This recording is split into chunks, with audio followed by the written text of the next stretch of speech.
Muted's the word. Sorry, friends. That is embarrassing. You think you'd have everything ducks in a row, but when you try to get live really quick, things don't pan out too well, as that's another shot deflected right down. We're 1-0, 5:14 to go in the first period between the Bruins and the Oilers. Bruins, as you see on your screen, hold the 1-0 lead. Evander Kane, Connor McDavid on the ice with Zach Hyman right now. Sorry, that's not Zach Hyman. That is, unfortunately, Leon Draisaitl out there. Evan Bouchard fires the slap pass across to McDavid. He can't make it happen there. Oilers dominating the Bruins in their own zone right now, and I think they've had a couple of shifts like that. Unfortunately, there the puck hops over Draisaitl's stick, and it will be cleared down the length of the ice all the way to Stuart Skinner, who's able to collect over to Matthias Ekholm. We've got 4:40 remaining in the first period, 6-5. The shots now for the Bruins after that flurry from the Oilers of activity in the Bruins' end. They regain the puck to the boys in black and gold. They fire it into the Oilers' end. Retreating is Derek Ryan, able to get it to the D-man, who fires it up the boards and tipped there by the Oilers down the length of the ice. It will be an icing call. And with that, friends, good evening. Welcome into the live stream. Glad to have you along for tonight's broadcast. Of course, a little bit of a late start, but unfortunately, you got to eat supper. You got to get things done and dusted before going live. A little bit of responsibilities to take care of. And of course, tomorrow being the big day that it is, had to shave up and look all clean, and obviously too a little bit for the style points when it comes down to it. But all right, let's get it going here as the Oilers are going to get a breakaway. Warren Foegele 1-0, back the other way against Swayman. Just misses it up off the blocker. The Oilers, though, looking to keep this puck alive. Derek Ryan battling there. Foegele trying to keep it in. He will see it sifted out into the neutral end, where the Bruins will load up across the blue line, fire the shot off of the net somehow by Bergeron on Skinner. It goes into the far side corner. This is where it's met there by Yamamoto and Marchand. Size matchup there. Size matchup. And the Oilers are able to come up with it back the other way. Darnell Nurse skating through the neutral zone rather handily. He continues to push that puck deep. Yamamoto out there pursuing the puck. Draisaitl lays the body, knocks the man to the ice. And Ryan Nugent-Hopkins able to keep that puck in for a brief second before it's bobbled into the neutral zone. Nice stick there by the D-man for the Oilers. It allows Ryan Nugent-Hopkins to come up with this puck on a pass from Leon Draisaitl. Draisaitl back down to Nuge. The Oilers again flurry around the Bruins zone, moving their feet and looking good doing it.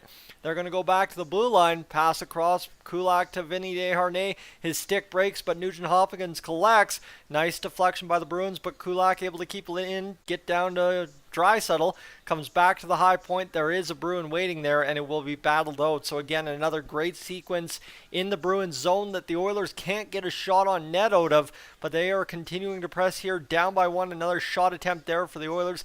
Can't get it on the net, so it'll be shot out by the Bruins into the neutral ice. Shot back in by the Oilers off a Bruins stick into their own end. 2:38 to go in this first period, and I think we're in for an instant classic just like last game out.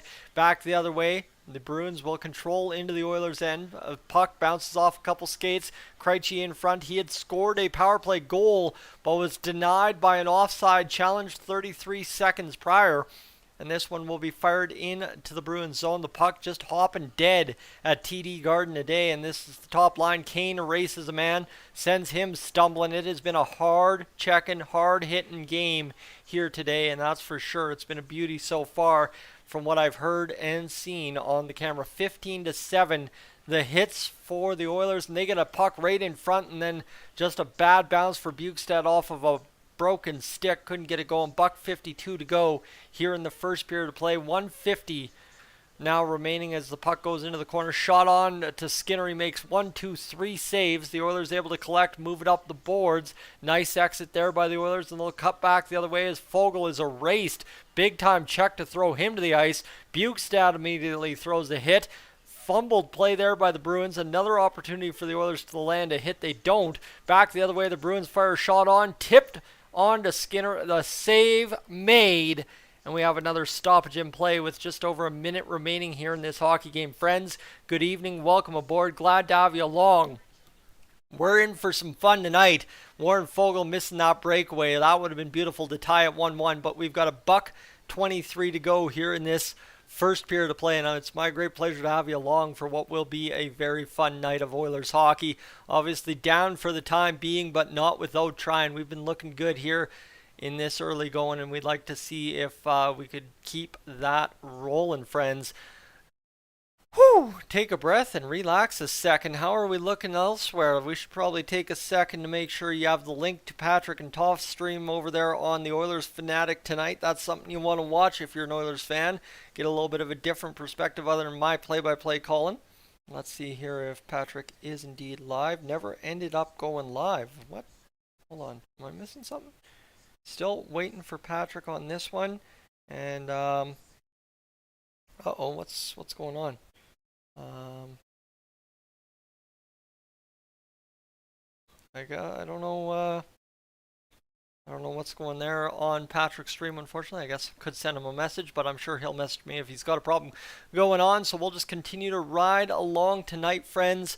We are in a little break between the action as we're just getting things set up. Like I said, good evening, welcome aboard, glad to have you. If you're just joining into the stream, let me know you're in the chat. Patty, Chuckles, and Angels all in the chat so far tonight. Of course, the chat's how I can check who's in here at least, and definitely chat you guys up a little bit about the hockey game during the breaks. Dakota, welcome in. Glad to have you aboard again for another stream.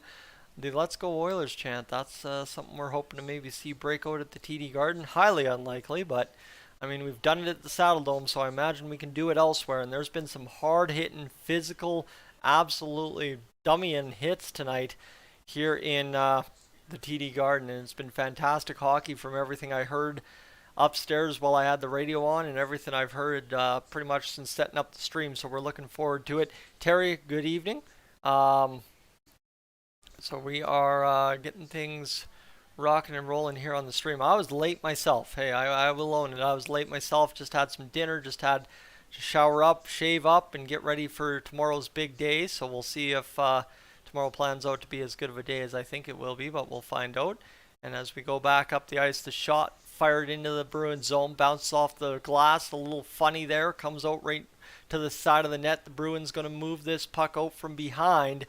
Up the ice it comes, and here's a chance for Jake DeBrusk, saved by Skinner. Second rebound saved there as well, and then flipped out by the Oilers. They get another zone clear. You don't mind seeing that. 53 seconds to go here in the first period as the Bruins have it in behind the net. They will work out from their own zone. Backhanded into the Oilers' end is a nice play there by Darnell Nurse, able to bat it back into the neutral. Bruins across the line. Nice backhand play by Ceci to separate Pasternak from the puck. Looking to come up with it again one more time. They're battling in behind. Stuart Skinner not a clue where that puck was as Darnell Nurse will fire this across to Connor McDavid with 25 seconds to go. McDavid content to retreat for the time being. He'll play it up the boards. This one's tipped into the middle of the ice. We're knocked around a little bit and the Bruins go back and forth. And they will have 14 seconds to try and make a play here at the Oilers line. Instead, they'll shoot it in down deep off the boards to Stuart Skinner, who comes out to play it. He will waste time, turn it over to the Bruins briefly, and then a nice stick there by Darnell Nurse interrupts the shot, scores. Pasternak on the turnover from Stuart Skinner finds a pass in the middle of the ice and makes no mistake firing it home. Oh boy. Wow. So it is 2-0 with no seconds left on the clock. By the looks of it, the Bruins are celebrating. I didn't even know how much time was left, but Stuart Skinner just kind of bobbles this puck, turns it right over to David Krejci. Darnell Nurse trying to battle him off. All the Oilers fall asleep, and then the puck goes in on a beautiful shot there from Pasternak to just blade it right through Stuart Skinner. 1.1, 1.9, 6, 5, 4, 3. It's in there with 0.2 seconds to go. That is rough for the Oilers with 0.2 seconds on the clock. They go down 2-0 to the Boston Bruins at the Bruins TD Garden. That's a tough break to start this game, and we're going to have a start.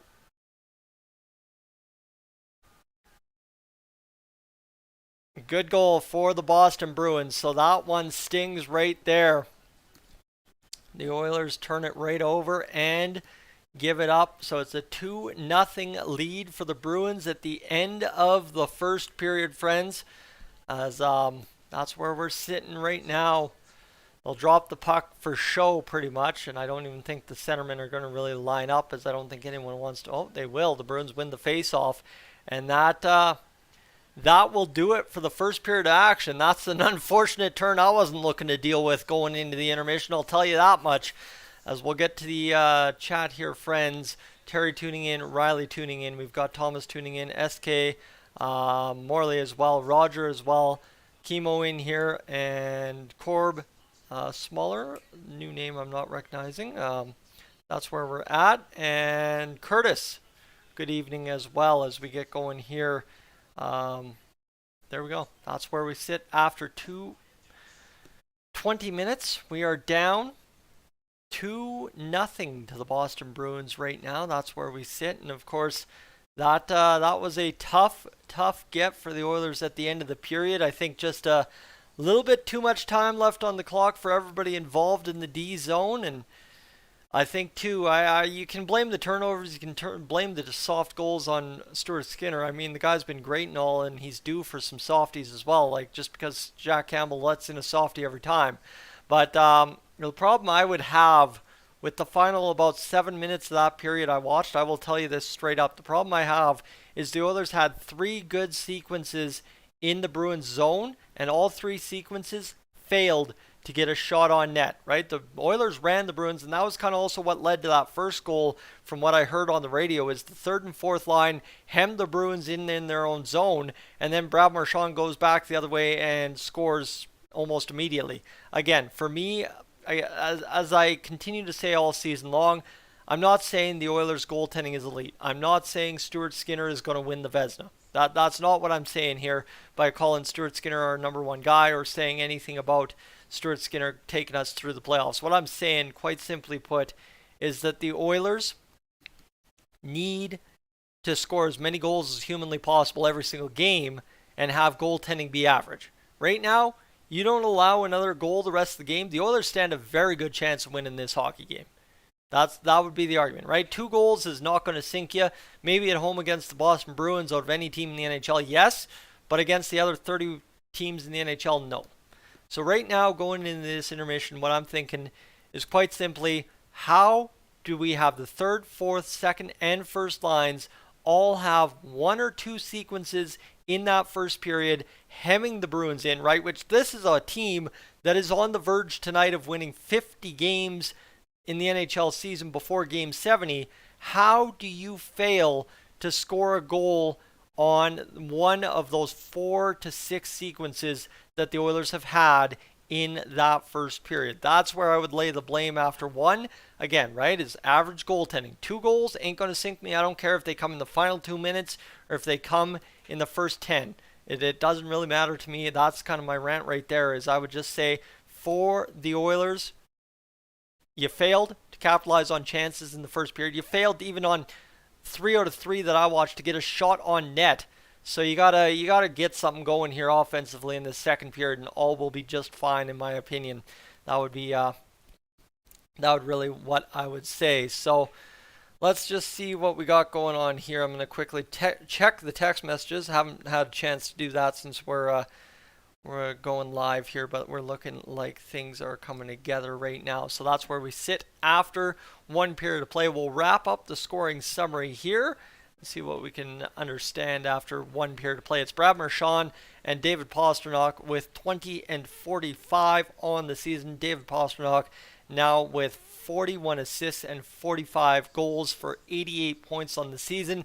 Brandon Carlo picked up 11th assist of the year on Brad Marchand's goal. David Krejci picked up his 38th assist of the season on that goal by David Pastrnak. But again, this one right here, Stuart Skinner just right one down the wing right there, right through the wickets.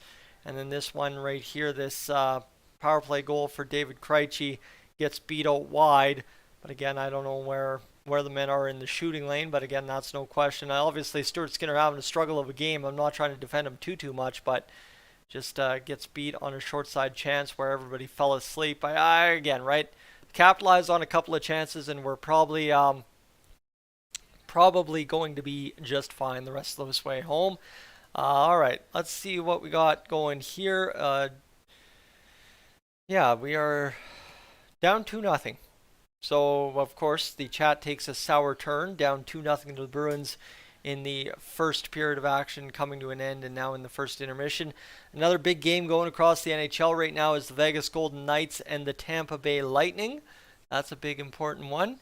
And friends, I am going to have to go upstairs right quick to let somebody into my car.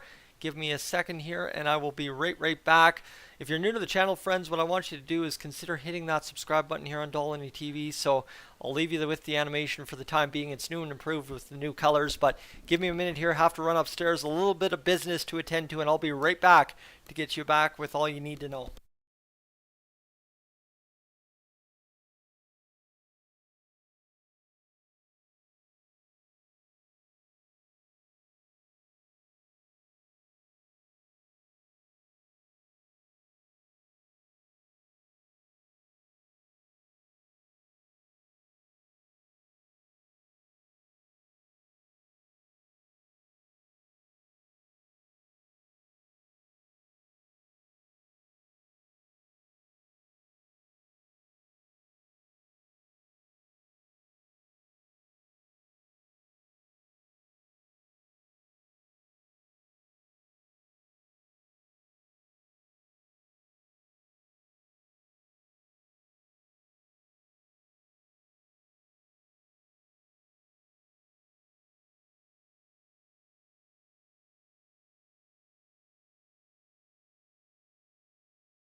My apologies, friends. You know me too well at this point. If you watched enough live streams, that work comes first, and whether it be answering a phone call or whether it be doing what I normally do, that's what the things come together. But friends, um, that's where we're at right now.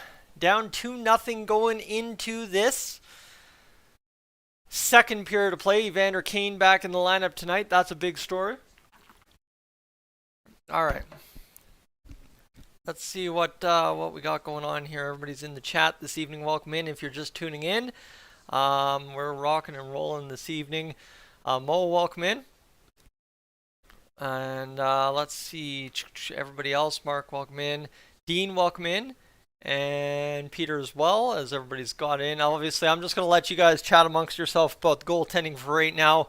Like I said, I made it known about 10 minutes ago what my thoughts were on the goaltending and kind of the situation the Oilers find themselves in after the first period of play. There was a point the game was tied 5-5 in shots. Since then, the Bruins have shot 10-5 leading into the intermission. The Oilers were coming out physical 16, I think it was like 15-7 in the hit department, now 16-9. And secondary to the face-offs in favor of the Oilers. So we've controlled this game. We just have not capitalized on our chances and made the better of them. So that's where, you know what, yeah, two softies end up in your own net. But if it's the Edmonton Oilers and two softies dooms you, we've got a much bigger problem than goaltending, friends. That's what I would be saying. And yeah, you can talk about what that means in the playoffs and stuff, but you also realize last year that despite only playing 4 games in the Western Conference Final, Connor McDavid and Leon Draisaitl led the NHL playoffs in points. So again, right, if they want to win it, they're going to win it, and that's just kind of what it comes down to at this point is just score the goals, make it happen, beat the teams that are trying to stonewall you, and you should be just fine and dandy.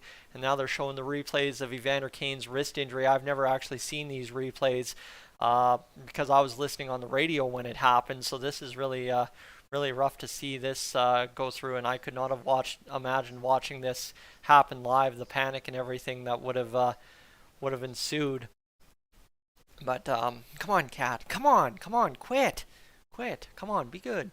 But yeah, that's where we're sitting after one period of play. Not necessarily the best period of play from the Oilers. I think giving up way too many good looks on net just to skate around the Bruins zone and really not making the impact they should have earlier on in this hockey game. So that's where we're at right now. The Oilers did a pretty good job of hemming in the Bruins in their zone a couple of times, but unfortunately just could not capitalize on it and make the better of it. And obviously the Bruins go down, shoot the puck on net. And I mean, that Pastrnak shot is not necessarily a softie. That Pastrnak shot, I'd like to see the miles per hour on it, because that was labeled from the slot, and Stuart Skinner obviously didn't make it look comfortable on the save, but it was still a heck of a shot from David Pastrnak, not to take anything away from him.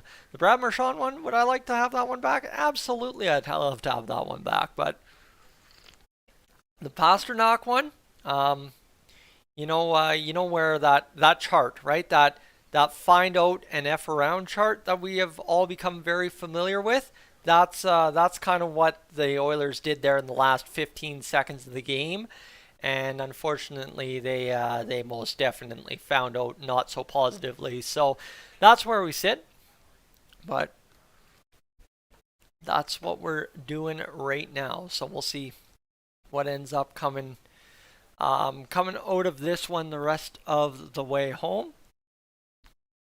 But as it sits, friends, my goodness, does water taste good. It's been a long day in the shop today, that's for sure. And what do we got? Mega 50-50 Operation Frontline Impact for in support of Evander Kane getting his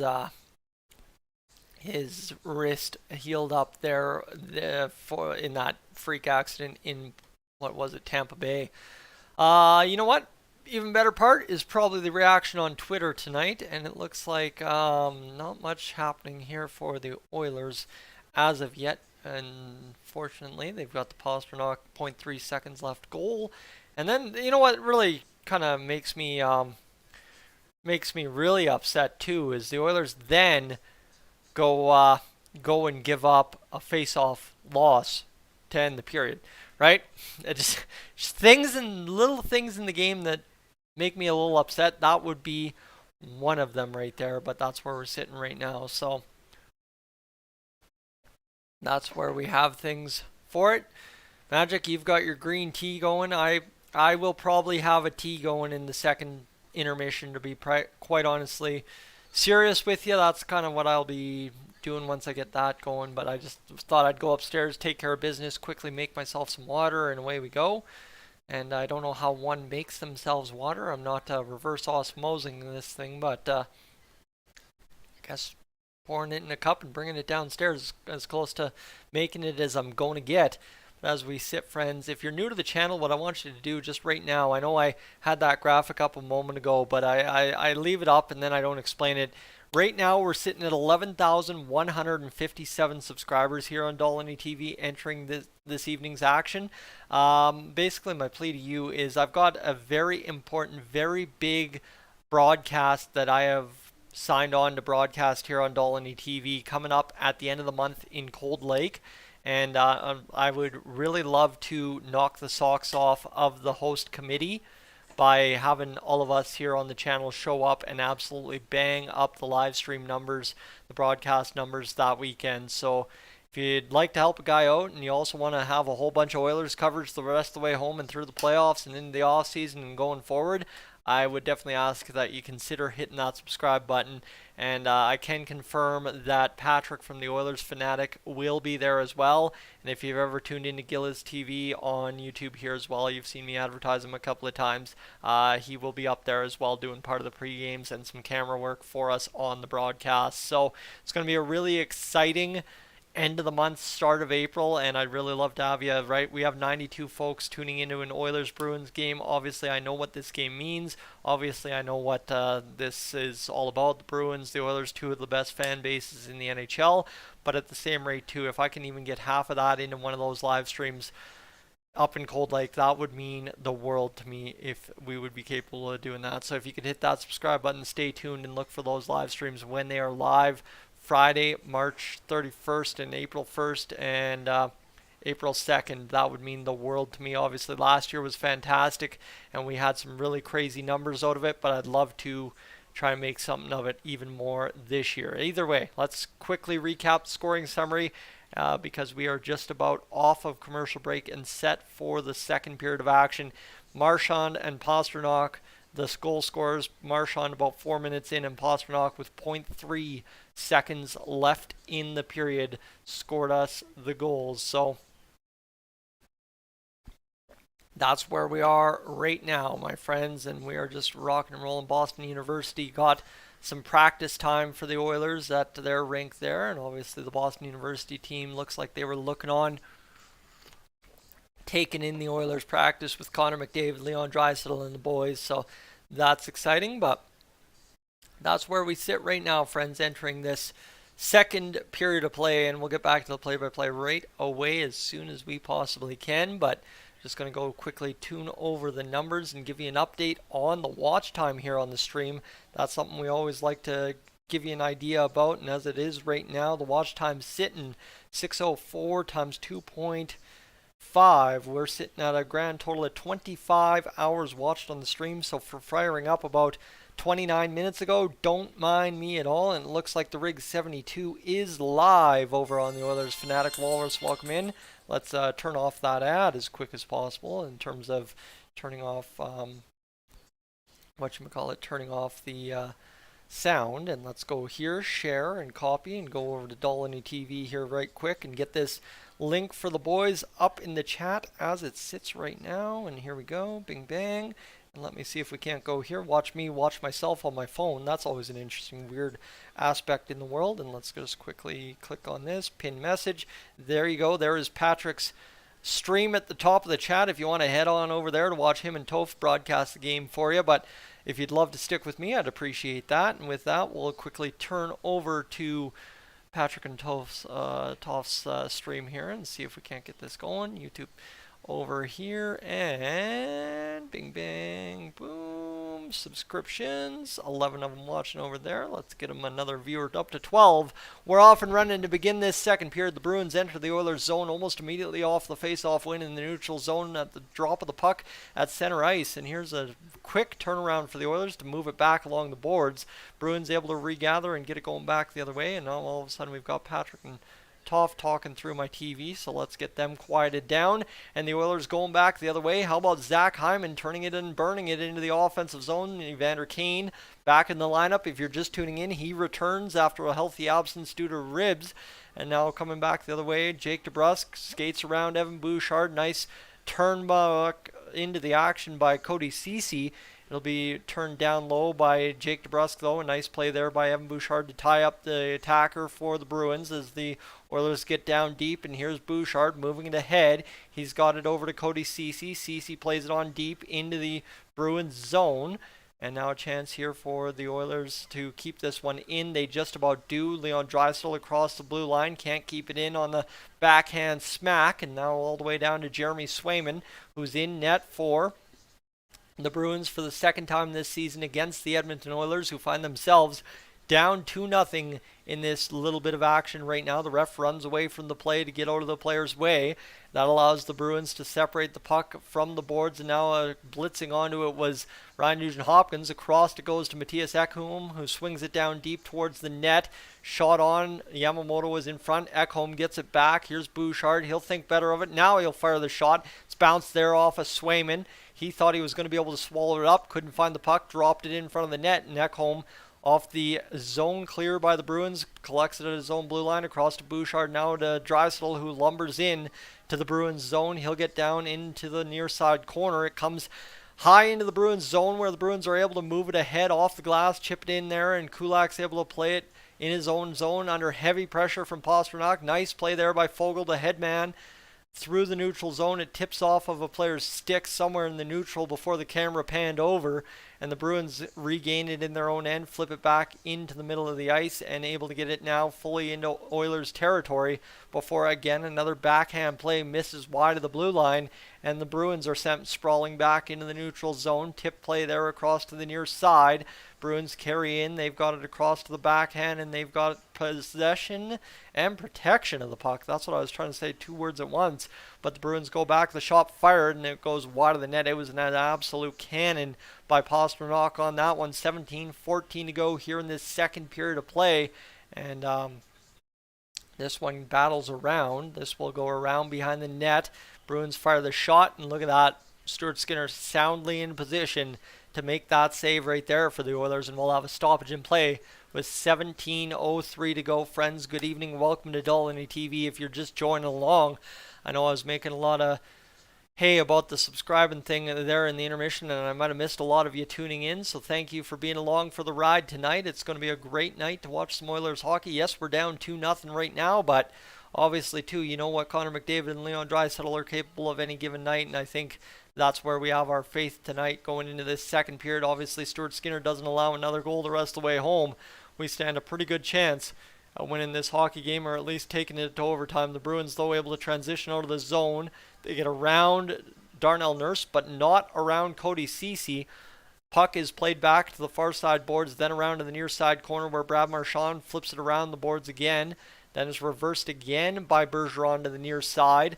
Shot comes towards the net. It misses wide, hits McLeod, who picks up in the far side corner. He speeds away and finds a lane, and I don't know how that's not offside. That's got to be offside on Darnell Nurse, but they didn't call it. So watch if the Oilers score a goal here, but the Bruins instead will clear it back out in the neutral. Nice play there by Nurse, knocks the man down, and the Oilers able to turn the puck over back the other way. Ryan McLeod skates across. He'll dump off to Bouchard. The cannon, the shot into the glove, and the save. 92.2 mile an hour there by Evan Bouchard, who is absolutely ripping pucks on net here tonight for the Oilers. 16:09 left in this second period, and look at that. Evan Bouchard just walks into that puck and just tries to label it glove hand, but instead it's glove save by Jeremy Swayman, and a beauty as well.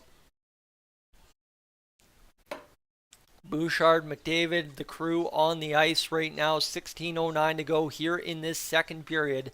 12-8 the shots for the Bruins, so at least the Oilers have stepped up and gotten some more shots on net. They actually have the most shots this period, only an edge of 3-2. But the Bruins able to win that face-off in their own end. They'll transition out back into the middle of the ice where it's dumped off, and the Bruins just right place, right time, right? They're a well-structured hockey team. And they were able to get through the neutral into the Oilers zone, but it was tipped all the way down to Stuart Skinner, who's able to play it off to Matthias Ekholm, and they run interference in front of the net, and so Bouchard able to skate through the neutral. He will fire it in around the boards. Swayman out to disrupt. He will play it on the forehand around the boards and back up, as a nice play there by Bouchard. Almost separated the puck free, but instead the Bruins able to fire it down deep into the Oilers' end. They're able to keep it alive for a brief second to the Oilers. Able enough now to flip it out in the neutral. And onside, no, indeed, that's offside. McDavid thought he had carried it clean, but it's whistled down with 15:25 to go. And you look at these last 4 years of trade deadline acquisitions for the Boston Bruins: Taylor Hall, Curtis Lazar, and Mike Riley in 21. You think this year 23, Bertuzzi, Bowers, Hathaway, and Orlov.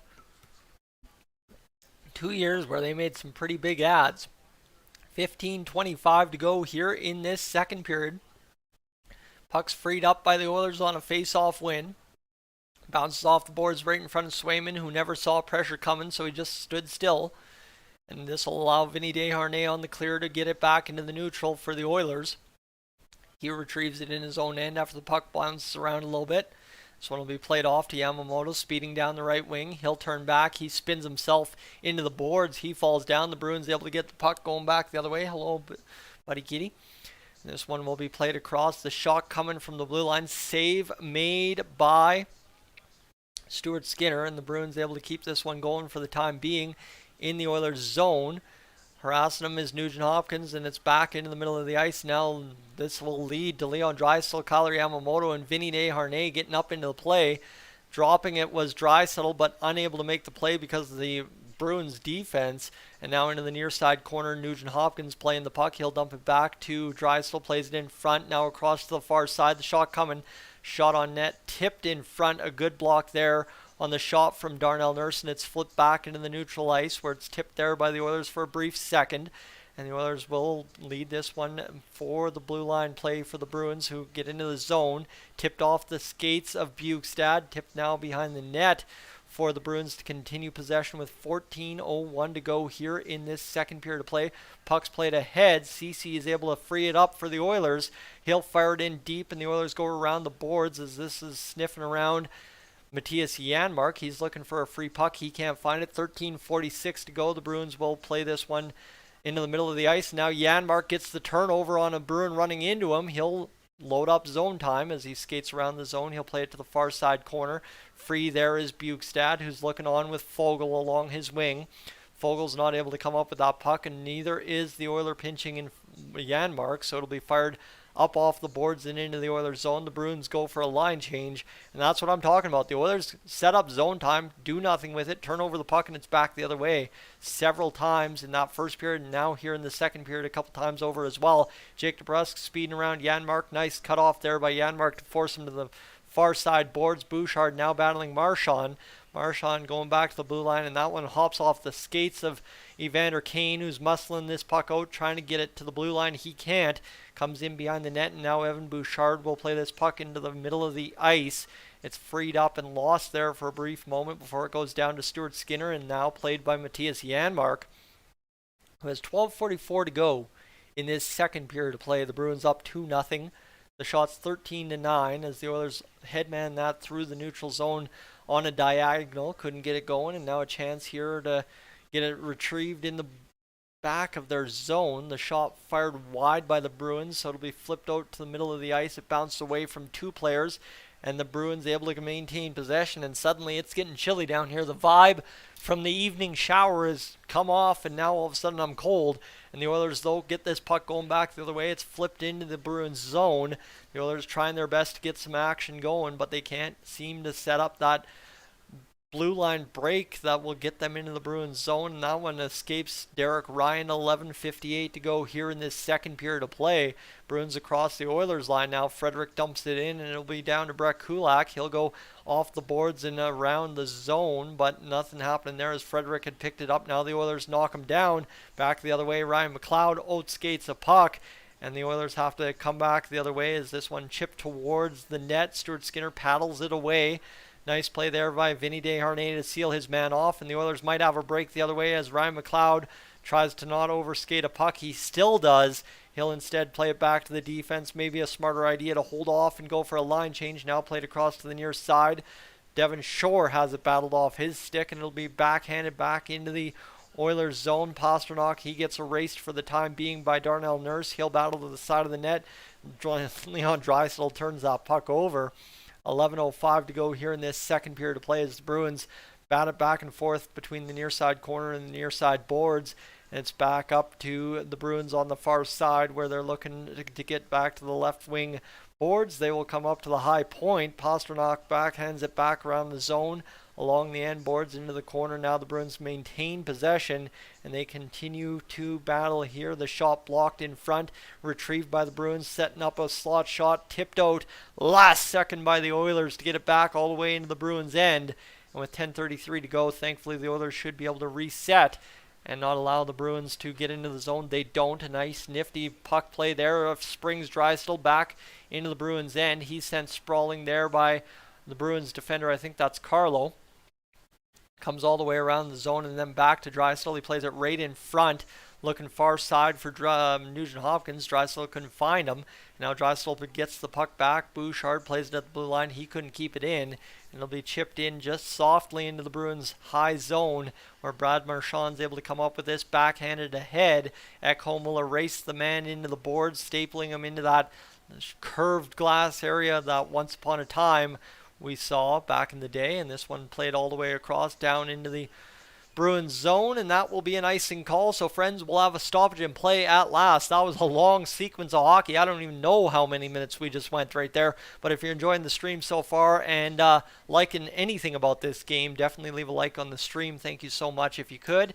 And secondary too, friends, if you're new to the channel, instead of running an ad, I really want to do one thing here, and that's just grow this Dolynny TV subscriber base as much as we can, get those videos out here and get the playoffs to be something special. So if you could hit that subscribe button, that would be greatly appreciated. But as we're currently sitting 125 of you tuning in live across the world here on Dolynny TV, we'll play the Where in the World You Tuning In From game in the second intermission. But we got a little bit of this second period to go yet. As 20-16, we're halfway done. 9:44 shot save by Stuart Skinner, who continues to add save after save to his repertoire, as this one's going to go backhanded around the boards. And now Ekholm comes back, and a chance now for the Oilers to clear the zone. They're not going to get it going, and they're looking to try and get this one going with 9:25. The Bruins fall down on the play. The Oilers back the other way. Bouchard and Bukestad free. Here's Bouchard, rips the shot, scores! Evan Bouchard beats Swayman, blocker side.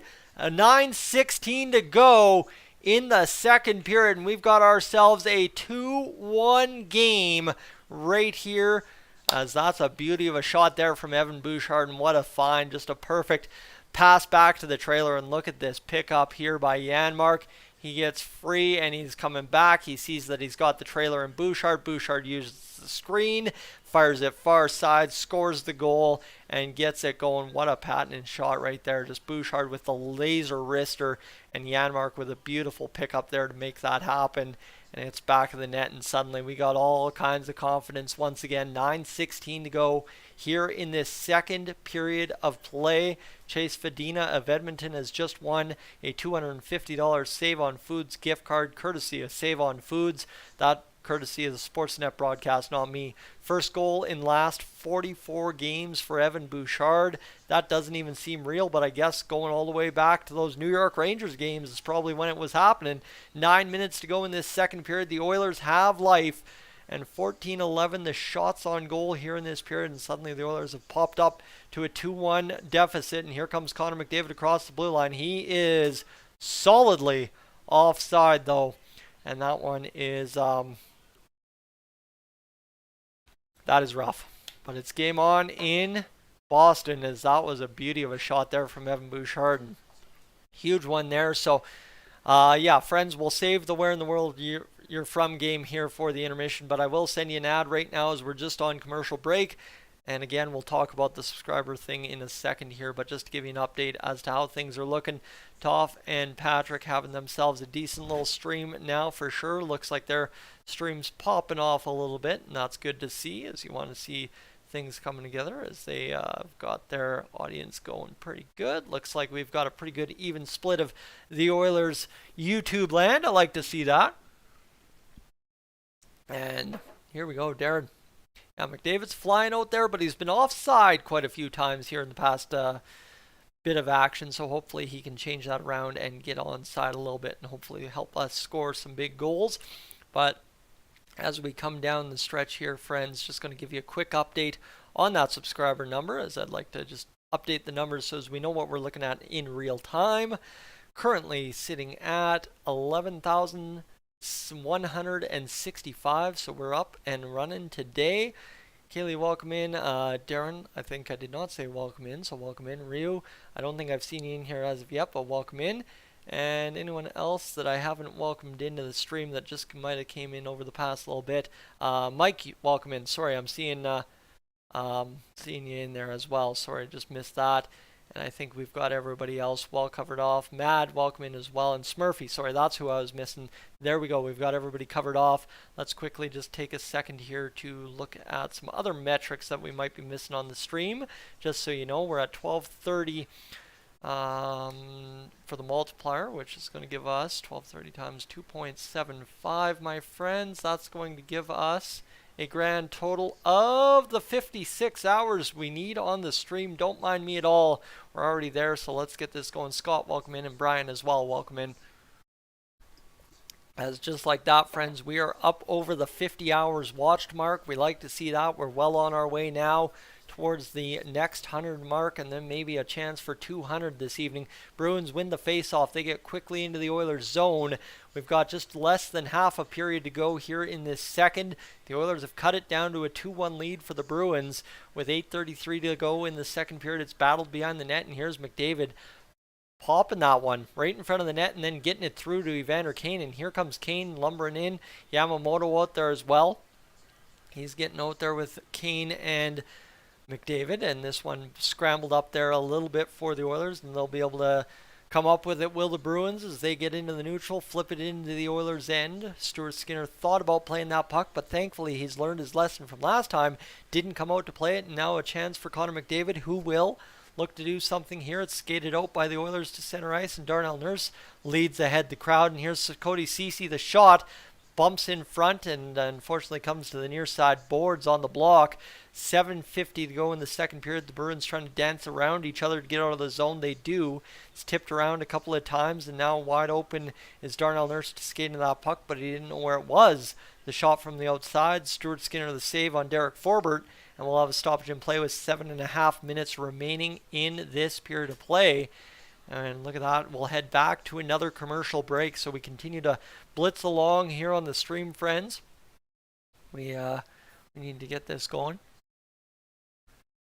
And yes, Terry, to your point about the standings, maybe we should quickly check that. We'll check it more thoroughly in the intermission when we need to fill time, but just so as everybody has an idea of what's going on, the Vegas Golden Knights currently playing tonight.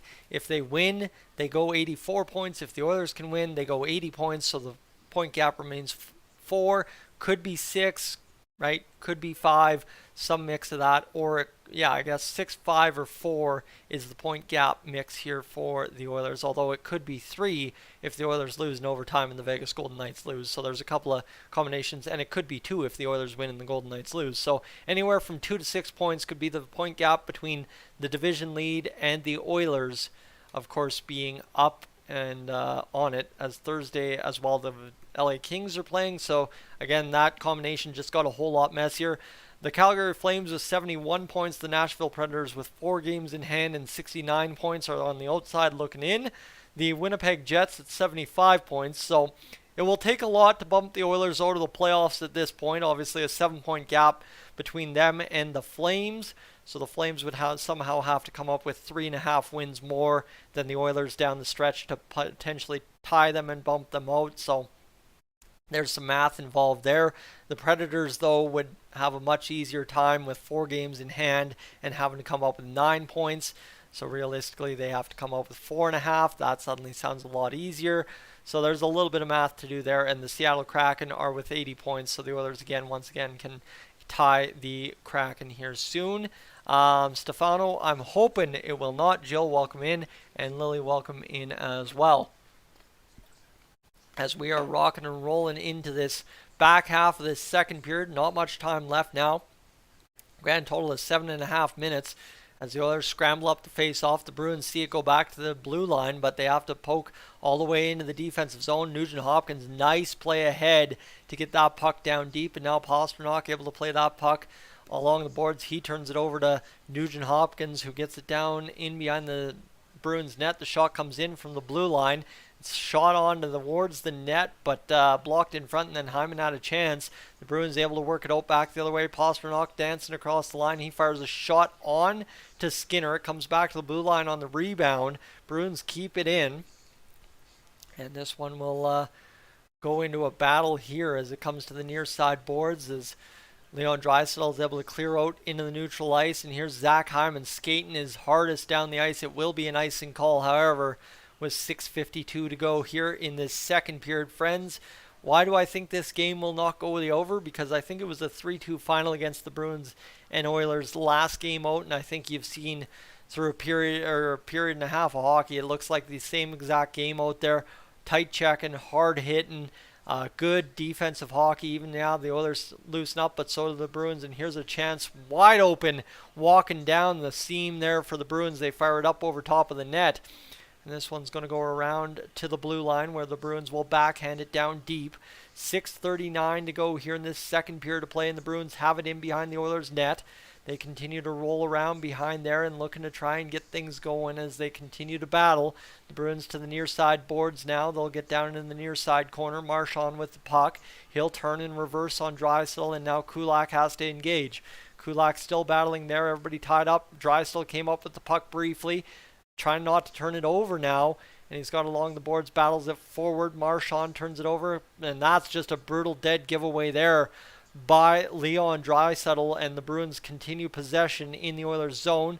Draisaitl takes down Marchand, no call on the play. Marchand pretty much jumped over his stick and got tripped up in the air. So I guess play on, boys. 5:54 to go here as Marchand will backhand it into the Oilers' end. And this seems like right here the Bruins have ratcheted it up just a little bit around in the net. The Bruins had it going, couldn't get it on towards, so it will be played back to the Bruins blue line where they continue to possess the puck. 17-11 the shots for the Bruins. That's another reason why I don't think this one's going the over. The shots are only 17-11 with 5 minutes remaining here in the second period of play. Jeremy Swayman comes out to touch the puck. McLeod breaks it free from the Bruins for a time being, and now fired out by the Bruins and shot back in. Nope, the Oilers elect not to shoot it in. Instead, turn it over in the neutral zone. Chipped there a couple of times. And this one will be played by Evan Bouchard at his own blue line. He's going to see it back into Bruins possession. Bouchard behind the net. He will lead out. It'll be back towards the middle of the ice. Now fired in to the Bruins end. Chopped there by Matthias Ekholm on the clear. He'll dump it into the zone. Battles right in around the boards, and the Bruins forced to play it off the glass again. And this one will be chipped into the Oilers zone and will at least be able to slow down. And this one will go around the boards and fired back to the blue line. And now a chance for the Bruins to keep this one alive, battling into the corner. And this, I'm loving this. Honestly, the workmanship here from both teams to be committed to the tight checking game has been fantastic. 4:24 to go.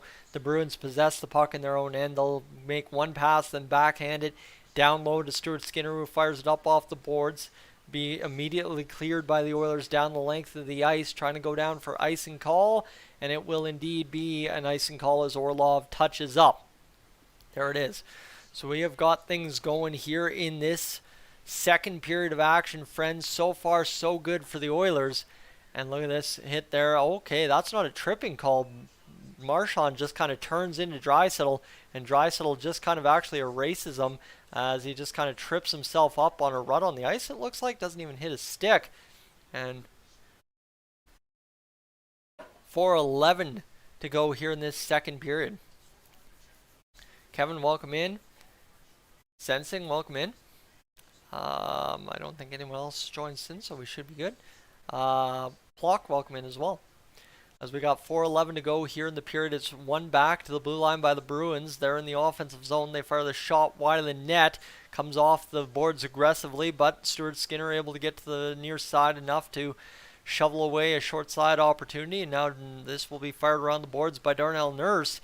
Warren Fogle able to come up with this puck. He'll backhand it to his partner along the boards. The Oilers looking to get out of the zone. A nice nifty wheel here by the Oilers. Turns it over in front. Cody Ceci almost turns it right over to Pasternak, 5 feet in front of Skinner. Instead, it's fired down the ice, touched up. Swayman out to play the puck once he realizes. And this one will be Backhand along the boards again, misses everybody. The Oilers defense comes up with this puck. It'll be hammered into the zone, fired around again. Swayman somehow deflects that puck without realizing what's going on. And give me a sec, I gotta sneeze. That was aggressive, but there we go. 3:17 to go here in this second period to play. A 2-1 hockey game, icing against the Bruins now. And if the Oilers need a face-off win, they need it now. That's for sure. So we'll see what's going. Sensing, what I'd tell you is if you're not subscribed yet, I'd love to have you subscribe. Simply put, I will be doing live play-by-play of some real-life in-house hockey up in Cold Lake at the end of the month. So if you haven't hit that subscribe button and you want to see how I do real-life play-by-play hockey, not off of TV, love to have you aboard for that Cold Lake tournament at the end of this month. 3:13 to go here in the second period. 2-1 the Bruins lead. The face-off to the right of Swayman. One back by the Oilers. There you go. You got that face-off win I wanted. Now let's go do something with it. Here's Leon Draisaitl. Coach is expecting something big here off this face-off, and the Oilers able to keep it. Oh, Connor McDavid at the blue line just had it bobble out of the zone, and now Bouchard down to Kane. Kane will backhand to McDavid. McDavid off of the end boards. He'll skate into the corner, and he continues to battle there. The Bruins meet up with it, and there's four guys going to work there. McDavid with the puck. Kane trying to free it up. Now back into the near side corner. It's all kinds of tied up, and nobody really knows where this puck is. McDavid's going to skate away with it, and that's a dangerous thing for the Bruins to allow McDavid to skate with it. And here's Ekholm back down to McDavid. McDavid's going to reverse around to Ekholm. The shot comes in. It's deflected in front, and Leon Draisaitl comes up with it along the near side boards. Bouchard down to Ekholm. Now we're back to McDavid in behind. McAvoy's been out there 2.5. Maybe Bouchard firing the shot. Deflects in front again around to the near side boards. Ekholm's going to try and keep it in. He did, but the Bruins had the support on the puck and are able to get it down the ice with line changes happening. And here's McDavid out there with the puck now trying to battle along the boards. Ekholm tired as well. He's going to backhand poke this and try to keep this man tied along the boards. Unfortunately, it's Marchand coming up with this puck. He's knocked to a knee. The shot deflects off of somebody in front, or it was a beautiful save by Stuart Skinner. One of the two, but it was good. And that's a shot there by Marchand to keep it off. And now Ekholm's trapped out there, as I'm seeing noted in the chat. This one's going to be knocked into the neutral zone. Worked around, $1:36 to go in the second period as the Oilers can't seem to get a line change for the D-man. And Ekholm's absolutely gassed out there. Kick save Stuart Skinner on the high point shot there. And Ekholm's still battling. He just doesn't have the gas to go. He's going to have to sit in this intermission and just breathe as this one's backhanded out. Still makes a beautiful play. Zach Hyman falls down not once but twice. And now the Oilers defense able to change up. And here we go. Offensive show opportunity here. Short side shot. So, nursed the shot twice over. Denied the first time by a beauty pad save by Swayman. Second one goes off to the side of the zone. And the Oilers see it cleared out. But that was a blistering shot there by Nurse. And an even better save by Swayman. You got to appreciate it. And here's the Oilers getting to work now in the offensive zone again. We're inside the last minute of play. Comes to the point where Kulak has it. You wish you had 7 D-man here. Kulak's backhander misses Darnell Nurse at the blue line. It's back out in the Oilers' end with 36 seconds to go. Darnell Nurse will play it ahead. Let in now by Connor McDavid. He's going supernova, trying to skate through everybody. Doesn't get it going. Comes back down. The Bruins able to clear back to the blue line.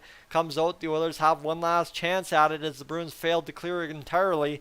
And now Darnell Nurse will fire it around the boards to, I think that's actually Warren Fogle, pardon me. Clap bomb coming from Ceci, and he tried to just put that through Swayman. 95.6 mile an hour with 12.3 on the clock.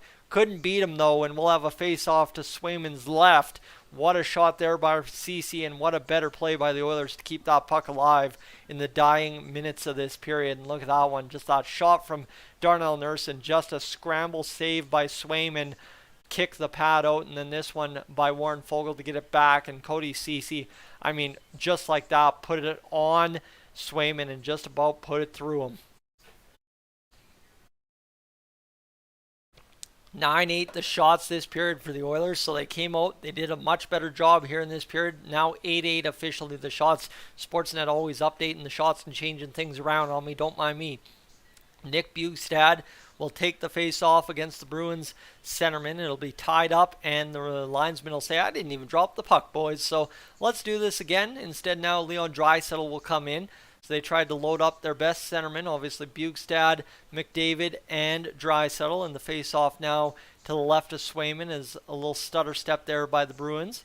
And this will be won back by the Oilers with 12 seconds to go. Bouchard dances around a defender. He'll skate it to the far side. The Bruins able to clear it for a second. 4 seconds left on the clock. Bjugstad with 2 goes off a Bruins skate, and that will do it for the second period. And now all of a sudden we got some rough stuff going with Bjugstad here. He doesn't want really any part of it. He's a 6'6" giant out there, but he's not overly a fighter as far as we understand. And Jeremy Swayman, the reason in the final 4 minutes that we are not tied 2-2.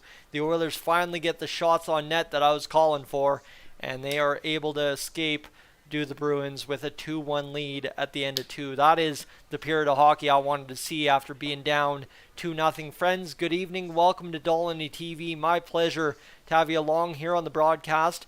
As you can see, for those of you watching back home that have tuned into the broadcast before, you know this regular jersey lineup. McDavid over here, reverse retro, old school, and the Jesse Puljujarvi jersey. But now, friends, guess what? The Jesse Puljujarvi jersey's been turned around and turned back the right way to represent what's on the front, not what's on the back. And at least I'll always have a Puljujarvi jersey, but for the set purposes, it is now an Oilers alternate third jersey, and we like to see that for sure. So that's where we sit in the set updates, friends. But as we get into it, obviously thank you so much for being here. Could not do this whole dang thing without you, and things have been pretty productive here on the stream so far tonight. Like I said just moments ago, we had already hit the 50-hour mark, and I think now at this point we have well exceeded the 50-hour mark. We're at 89.7 in terms of watch time, so we're that close to getting things going, and we are getting very close to hitting that all magical 100-hour mark. So as I will say, you know at the top of the chat that Patrick and Toff are live over on the Oilers Fanatic. But as it is right now, what I will be saying for the Oilers is if you want to watch two of the bigger, I guess you could say at this point, independent Oilers YouTubers, and Patrick from the Oilers Fanatic and myself here on Dolynny TV, call some real life hockey. I know I've made this appeal a couple times in the stream so far, but Dwayne, welcome in. If you want to watch us call some real life hockey, okay? I'm going to pitch you on this. Please consider hitting that subscribe button here on the channel. Why? Quite simply because if you're subscribed to Dolynny TV, by the end of March, you're going to be able to get the live stream notifications or know that I'm live some way, shape, or form broadcasting the tournament that I've got the rights to broadcast up in Cold Lake at the end of the month. It's provincial hockey here in Alberta. I'd love to have you aboard. Why I'm asking you to hit that subscribe button and tune in then is I really want to knock the socks off of the host committee. Last year we came in, Dolynny TV was dormant, dead, non-existent, came in, did a great job, they were impressed. This year they're expecting more, they want more, and I know I can deliver more, and I can deliver more if you help me deliver more, and I know you want to. So if you'd be so kind to hit that subscribe button tonight, I'd really appreciate that. Tim, welcome in. Tyler, welcome in. And Jeffrey, welcome in as well, as we are rocking and rolling tonight. Just going to read some comments here. Things are coming together, and as we just kind of sit here, friends, just to give you an update of where we're at the subscriber mark, 11,173 tonight, 11,173. So definitely I think we can cap off to the 11,200 mark by the end of the stream if all goes according to plan. We're in the intermission, so I'm going to quickly take a break, run upstairs, again throw up that subscribe graphic, and then I will run you through the scenarios in which the Oilers need to win a hockey game tonight to make things happen. I'll be right back.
I thought about it, and I was going to grab a tea to enjoy this third period with, but I figured, you know what, it's well past New Year's Eve. I've talked about the New Year's Eve root beer a million times over.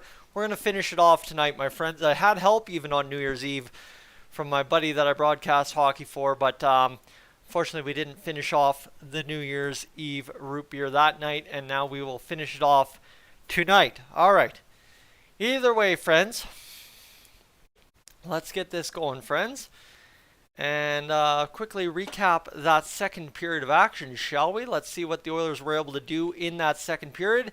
They are sitting with 78 points, looking to get to point number 80 of the season if they can win tonight against the Boston Bruins. That is a mighty big if going into this third period at the TD Garden, but stranger things have happened, and we'll see what happens. The Dallas Stars up 5-3 on the Buffalo Sabres. The Hurricanes up 1-0 on the Flyers. Doesn't matter. We'll get to games that matter. The Golden Knights up 3-1 over the Lightning. That one matters. The Bruins up 2-1 over the Oilers. That one matters. The Sharks and Blue doesn't really matter. Predators and Coyotes tied 0-0 3 minutes in. Kind of matters. And the Kings and Avalanche tied 0-0 4 minutes in. That one matters. So does the Kraken and Senators. You're asking a lot. You are asking a lot if somehow the Kraken, Kings, and Golden Knights all lose tonight, and the Golden Knights with 11:50 to go in the third period lead by 2 on the Tampa Bay Lightning. You're asking a lot. So the goal scoring in this one, though, between the Bruins and the Oilers, Marchand with his 20th, Pastrnak with his 45th. That's your 2-0 lead after 1 for the Bruins. However, in that second period, the Oilers separate a puck free in the defensive zone. Matthias Janmark hauls butt. You know what I want to say, but he hauls butt up the wing. It's a 3-on-1.5, I guess you could say, for the Bruins against, and well, Matthias Janmark is able to find the trailer in Evan Bouchard, who fires a shot through a little bit of a screen, right? The guy bleeding into Swayman's vision, and Bouchard scores his 4th goal of the season to make it 2-1. Janmark picks up assist number 13. The Bruins have had 2 power plays. The hits are 23-19 for the Oilers. Shots are 19-13 for the Bruins. And obviously the Oilers have dominated this game in every other category except for giveaways, really. And it's a 7-5 margin, so it's not like it's realistically that bad. JB, we are right there after 2 periods of play. All right. What do we got going here? We're going to get to... apparently I'm behind on the live stream. Let me get this going. Let's see if there's anything I can recap here. It looks like things have kind of started to take shape the rest of the way here on the live stream. Yes, they have. Not too bad. And obviously, too, if you haven't checked out the Stuart Skinner video as of today, I really wish I would have released this last night. It would have gotten much, much more love, or released it at noon, or done something more appropriate with it, because it died off because of the game tonight. But we'll get this up in the chat right now. Skinner video. Let's go here, and let's put that right there. So there we are. And Kevin, you're feeling... Oh, man. Some of the comments that come in, I love it. But let's just quickly take a second to recap some other stuff here, friends. Just trying to gather my thoughts and gather my everything into ducks in a row here. But I think we're good. I think I can exit out of that, and we should be good. So let's quickly take a second here, as they're going to give us the first responders interview here on Sportsnet, and I'm going to quickly just calculate up the watch time one more time. We've been hovering around that 2-minute 47-second mark, and you look at this, we are well now over that 100-hour watch mark. We're only an hour and 12 minutes in, and we've had 108.9 hours watched on the stream. So thank you for spending your Thursday evening with me. Really appreciate it. Heck, you know what? Even the roommates decided to spend their Thursday evening with me here, and I'm sitting in the basement streaming a hockey game. Strange guy he is, but hey, you got to do something to grow a side business, and that's what I choose to do. Tim, pretty even game for the Oilers so far. 2 mistakes have cost them. Yep, you know what? And they're down by 1, so that's the beauty of it, right? We're right there within striking distance. One shot could make the difference. And Tyler, when you say Swayman and Ullmark are both better than Skinner, I have never said to the contrary. I think 100%. Skinner's not an elite goalie in the NHL as of yet, but as long as he's average, right? Better than Jack Campbell and better than not bad, or better than bad, I guess you could say, the Oilers stand a very good chance of winning hockey games. So that's why I say, like, just give me average goaltending. We're down by 1 after 2 periods of play. We're right where we want to be. I think we are just fine. Stoney, welcome in. You made it. Hey, you made it with a period of hockey to go, so you did pretty well tonight. Doug, welcome in as well. I don't think I've said anything to you as of yet, but we're sitting here on this intermission, my friends, and feeling good.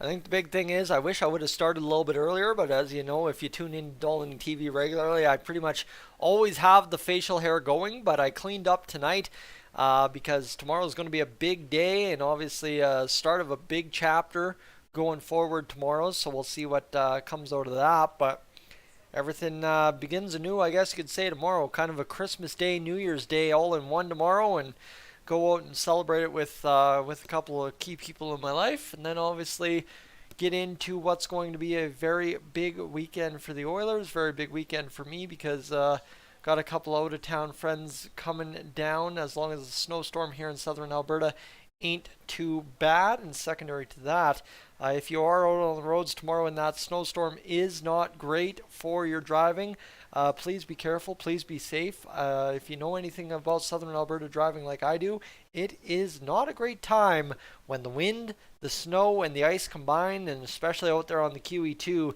It's a sketchy go. I had a family member drive up home on Monday, and obviously reporting the road conditions weren't great, so I'd expect they aren't going to be much better now that we've had snow and wind all week long here in southern Alberta. So, hey, thank you for that. And if you're just tuning in for the first time and you're saying, man, why is this Oilers fan mentioning southern Alberta?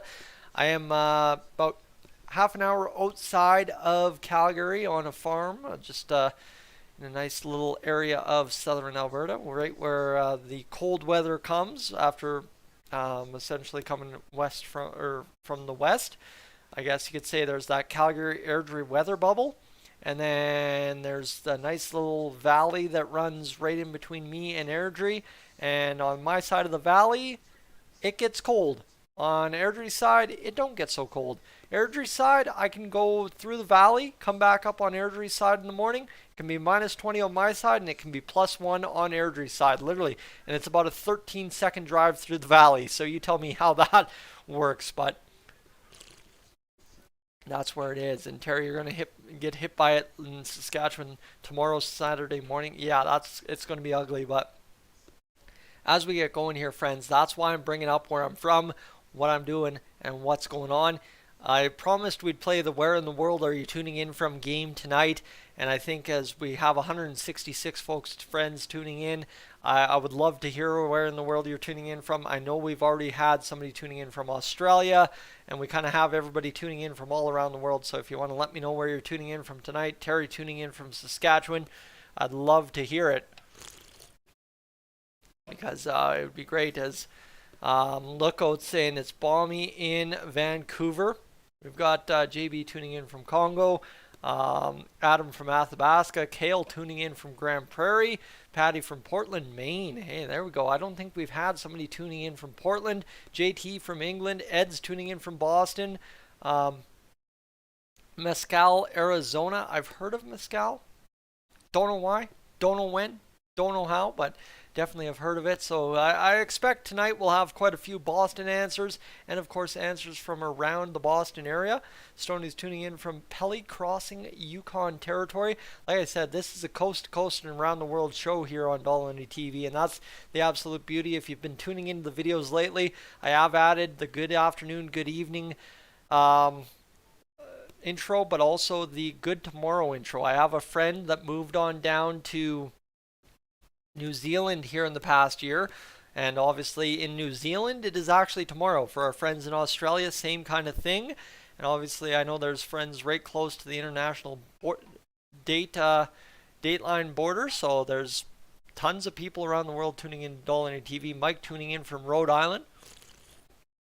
And Tim's tuning in from Grand Prairie as well. And as we're getting going here, Tyler, to answer your questions in the middle of all those responses, how do I feel about trading Barrie? I will go with JB's answer as well. Got to give to get.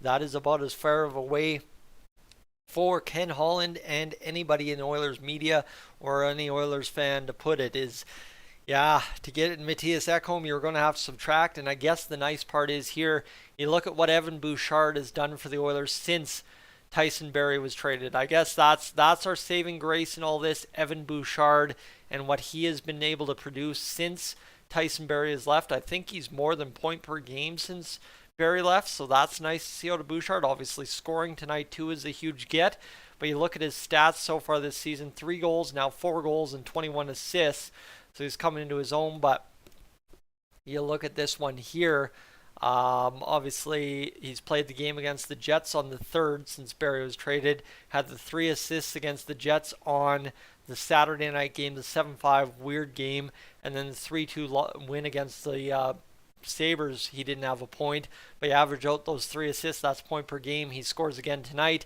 and it's point per game for him, so you like to see it.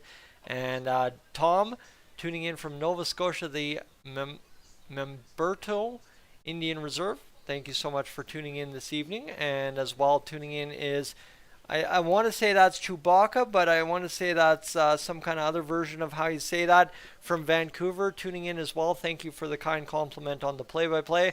And Jamie, in all caps, tuning in from St. John's, Newfoundland, Canada. Thank you for tuning in as well. Love to see that the West and East Coasts are well represented here. Really appreciate seeing that. And as well, we're just about back for the 3rd period here, so really appreciate that. And Karen, when does the game start? The game will be back on here in a matter of moments. The Oilers are just showing some highlights here on the broadcast, and then we should be good to go. Jamie, no, I like the Caps. I really like the Caps. That was fantastic. I honestly don't know the last time somebody threw in all caps where they were coming from, so that was kind of different. I liked it. And Ekholm on the ice at 5-on-5 in the past 5 games, 65 minutes and 14 seconds, 7 goals for, 2 goals against, 57.3 scoring chances for. And here we go. Everybody's asking when we're back to action. We're back to action. 19:55 to go here in the 3rd period. We already have a nice and call against the Oilers off the opening face-off. Connor McDavid can't believe it as he skates around behind Swayman. And the shots 19-13. We're back to action in the 3rd with 2-1 the score. So we've got ourselves hard start to get it. And here we go, friends. Stoney with the full caps. Let's go Oilers. Face off in the defensive zone to the left of Stuart Skinner. And this one's going to go back into possession for the Bruins off the face-off win. The shot attempts 31-23 for the Bruins.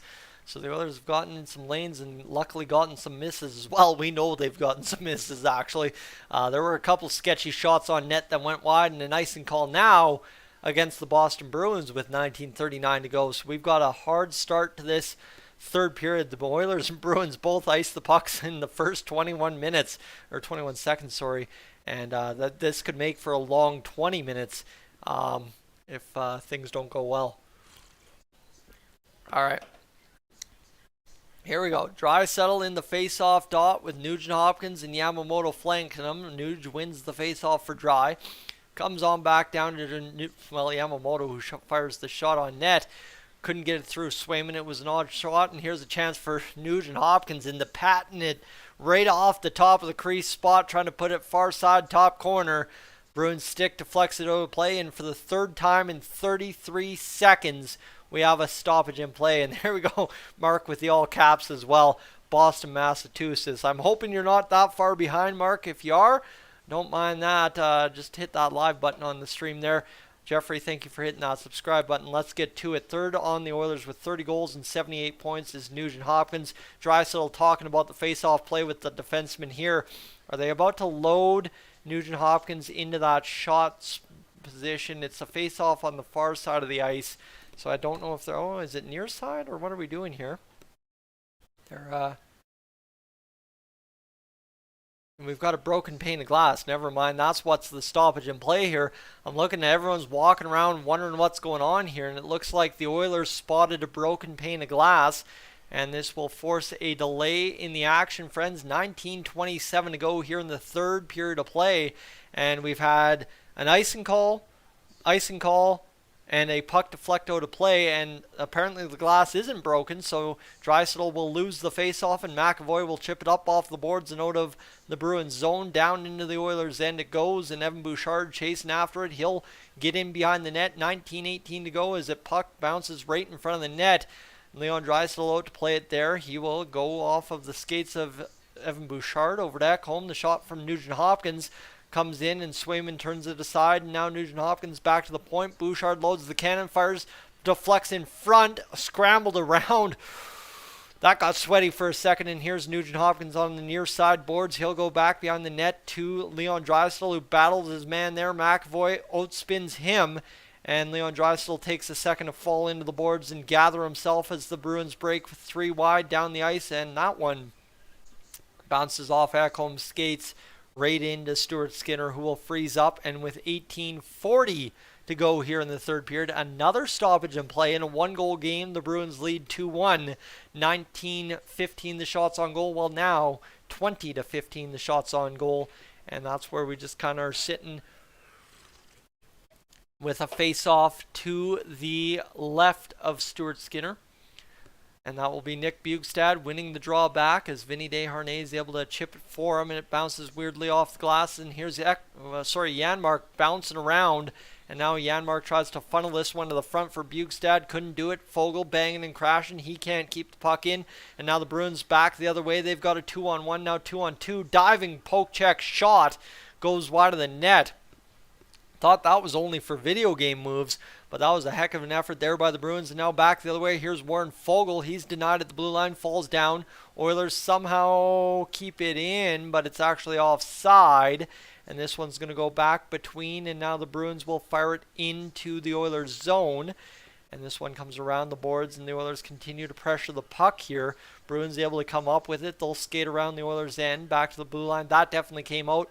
Referee linesman guy points that down, says no way Jose, and says good night on that play for the Bruins and whistles it down. But that was a nice stoppage for the Oilers because it was starting to get a little frantic there, and I don't want to see it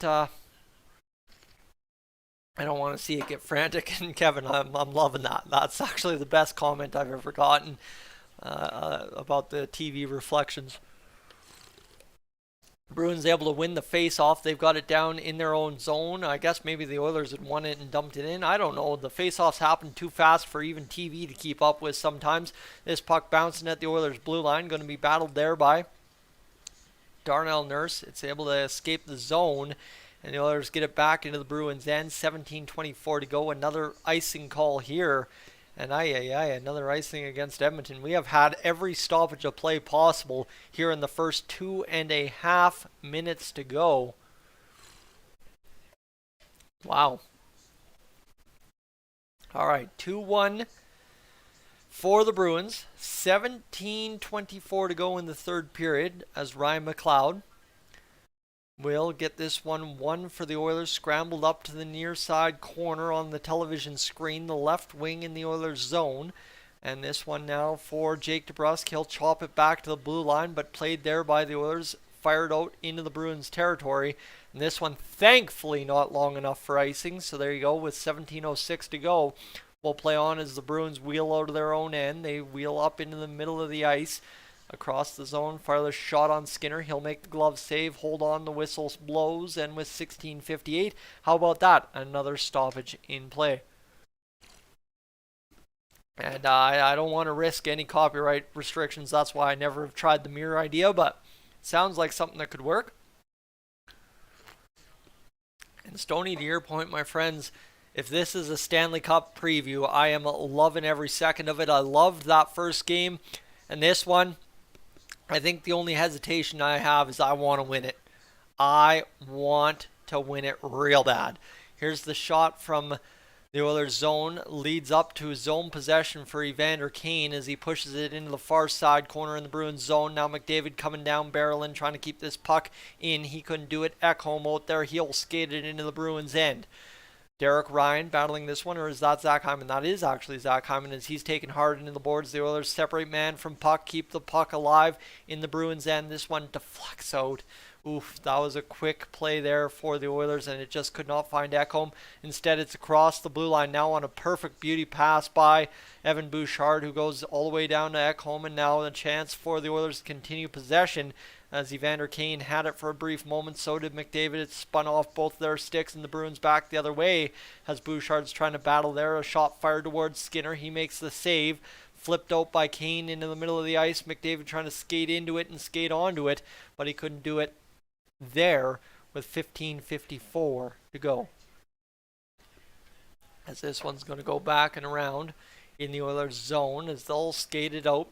Up the middle of the ice comes Vinny Desharnais. Now to Leon Draisaitl. Draisaitl loads, fires, and Desharnais falls down, or he might have been able to get a piece of that with a stick. Here's Draisaitl shiftily to the front of the net. The shot in. Yamamoto jamming, and a save by Swayman sprawling in the crease to make the save, and Draisaitl still can't believe that one didn't go in, and Yamamoto makes a big one there as well, putting that puck on net. That could have easily gone wide, but I think Yamamoto's the one that puts it into Swayman at the end of the day.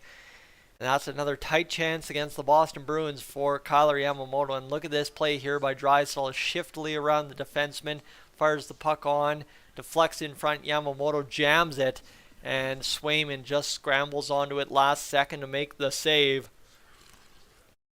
And with 15:30 to go here in the third period, we'll continue on. Draisaitl wins the faceoff. He dances around the defender for a second time in back-to-back shifts. This one's going to be battled there by Ceci to keep this puck alive. Down in the corner is Yamamoto. Now Ceci battling this one. Nice play there by Nuge to keep it in. Now Darnell Nurse off a bounce is able to come up with the puck. Dead giveaway in the zone though, and the Bruins able to come up with it and play it down into the Oilers' end. It bounces off of Ceci to Darnell Nurse, who chops it ahead down the length of the ice, and the Bruins able to come up with it. Now Lindholm playing this puck here. He'll battle it back the other way as the Bruins may be looking to try and get the better of a chance here to begin this third period. They really haven't had many looks. And now the Bruins continue to battle along the end boards in the Oilers' zone as they advertise the Molson matchup. That's a whole rigmarole if you ever want to try and sign up for that, let me tell you. As this one continues to battle here, as Ceci's going there, and it's freed up to Bukestad. As this one will be fired around the boards again behind the Oilers' net, and Ceci able to play this one ahead. He'll get it all the way through the neutral zone. Swayman out to cut it off. He'll play it on to the Bruins defender, and this one a pass that looked to be flubbed, but the Bruins were able to get it through. It's back the other way, and now the Oilers come up with this puck. They'll flip it over, a turnover by Ekholm, and what a save by Skinner, point blank, to make that one and stop it with 14:09 on what was probably the worst giveaway Ekholm has had as an Edmonton Oiler in the time I've watched him on the ice. That was bad, and look at this one, just a terrible play by Ekholm. Gets tied up, gets taken out, and then a breakaway look. And that was dangerous for sure. Just again, Thomas Nosek, who scored last game against us, creating havoc, and Stuart Skinner swallows that one up. That's why he's in net. That's why he's your number one right now. He doesn't have to be elite, but he has to make those saves. And he does right there as the Bruins denied to make it 3-1. And now all of a sudden a miscommunication in the Bruins zone. Here's Devon Shore. Shore will skate around and shot, scores! Ryan McLeod on the doorstep on the pass that gets through from Devon Shore, and the Oilers have tied it 2-2. Just like that. Look at that. One save at an end for the Oilers leads to a goal for him at the other with 13:52 to go, and a miscue there by McAvoy. And look at this, Derek Ryan skating in there, putting the pressure on Devon Shore, who is on an absolute heater right now.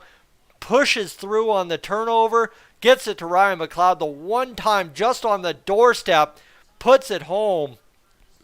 And look at that snapshot right there on the one-timer from Ryan McLeod. And we are tied 2-2. Hey, let's go for it.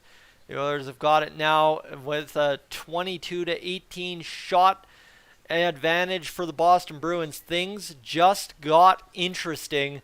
This puck's going to be played around the boards.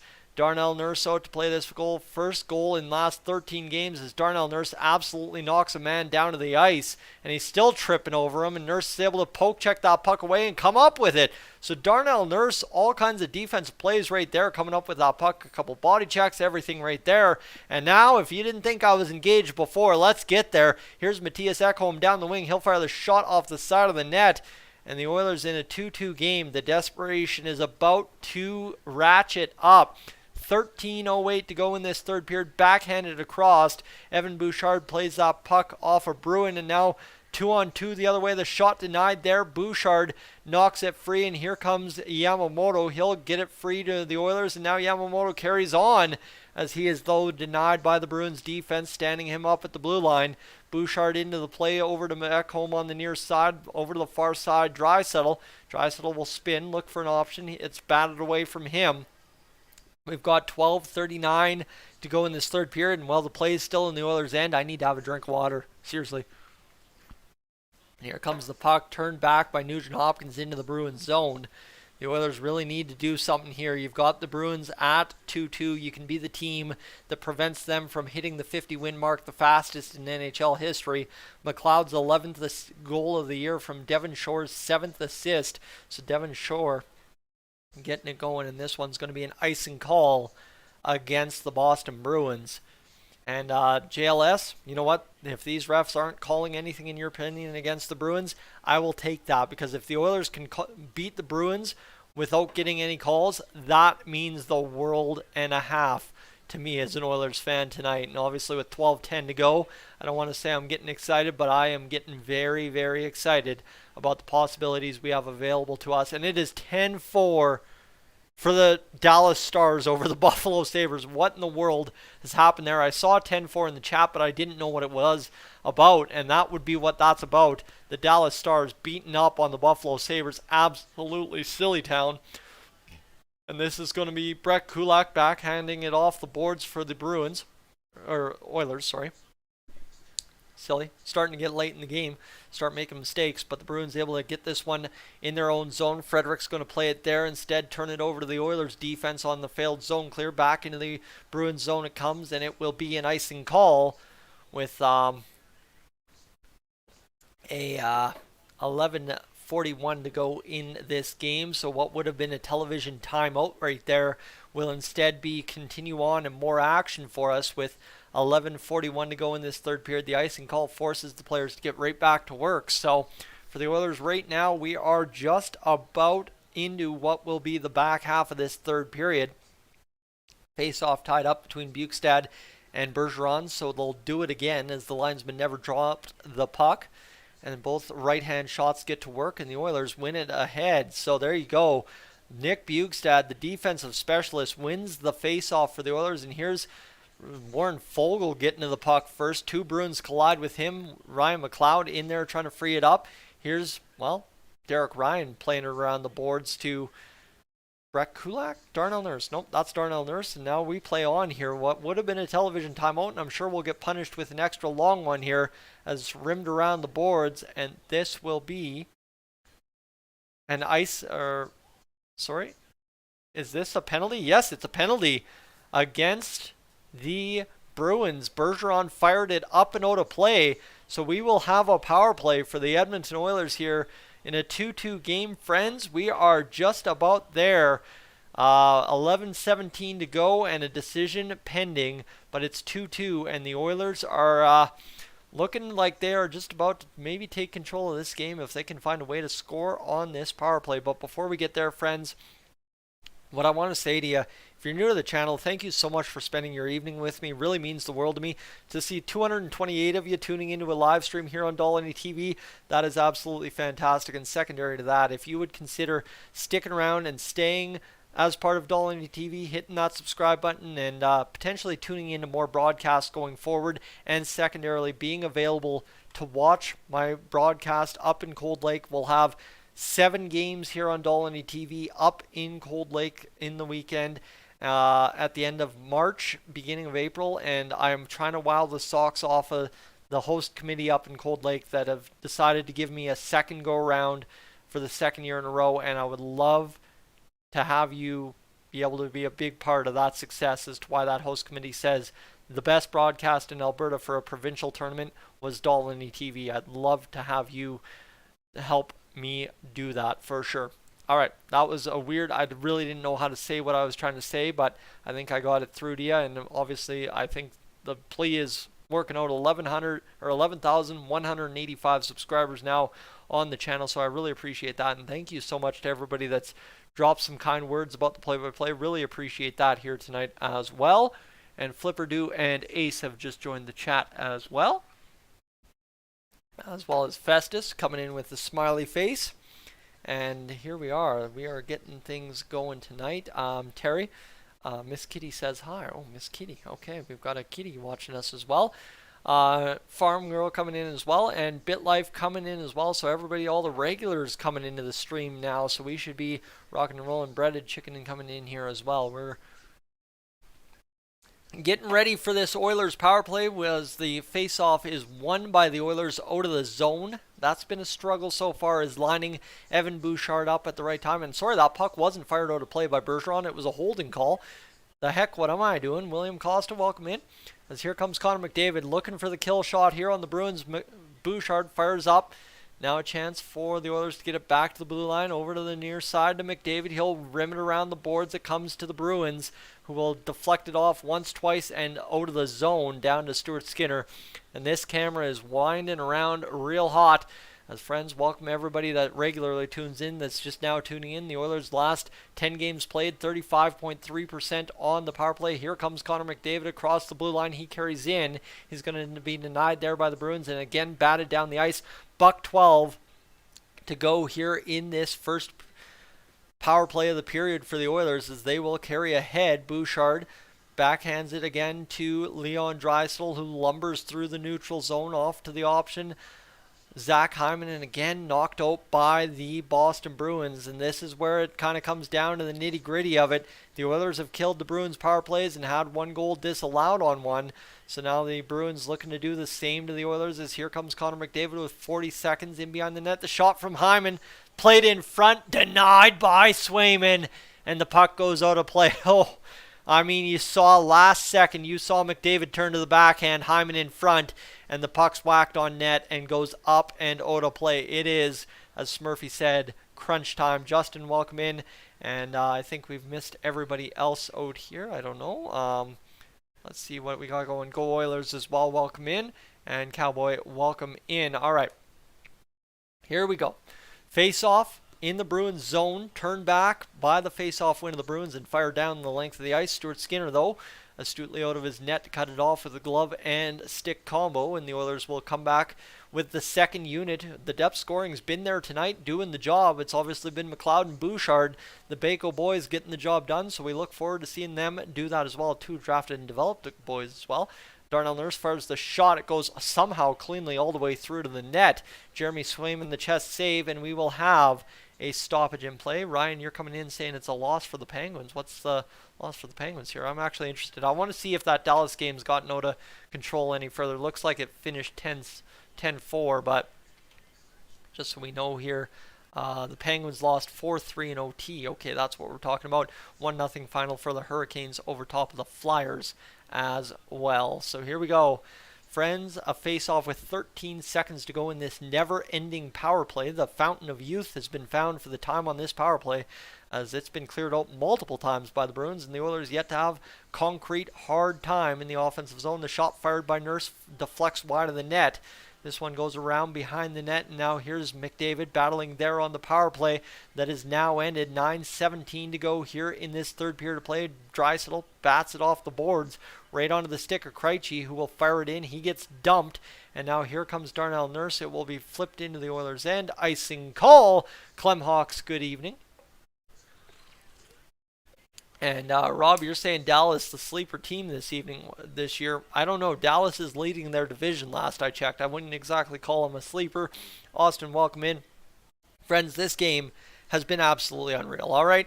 To be honest with you, I didn't watch the first 10, 13 minutes of the hockey game. I listened to about 3 minutes, and then we got going there in the first period with less than about 5 minutes to go. But trust me, this game's been fantastic. Listen to what else on the radio, and start to finish hard hitting, heavy checking, and lots of activity here on both ends. 2 goals from both teams and a 2-2 tie with 8:57 to go here in this third period. Leon Draisaitl with 1 hit tonight and 46 this season. The Bruins in their own zone. It'll be played ahead here by them across the blue line. Bertuzzi leads in. Here's the Bruins. The shot fired towards the net, kicked out by Ekholm, and he's skating a little heavy there on the left foot. But maybe a little bit of a heavy left foot skater. I don't know. Doesn't look like he's any worse for wear right there. 8:27 to go here in the third period as Ekholm will play it across, and this one tipped into the zone. 8:20 to go now in the third period as the Oilers look to get to the forecheck. They do, as Nick Bjugstad just kind of waits for a chance to take the puck. He did, and the shot from the point went up and over top of the net. Now Warren Foegele near side boards trying to keep it alive. He is working hard, and obviously Foegele did his job down the stretch towards the trade deadline to keep his position in Edmonton. Well warranted based on the results since as well. Chance now for Darnell Nurse to keep this puck into the blue line. He can't do it. 7:50 to go. The Bruins clear. Bjugstad has it back at his own blue line.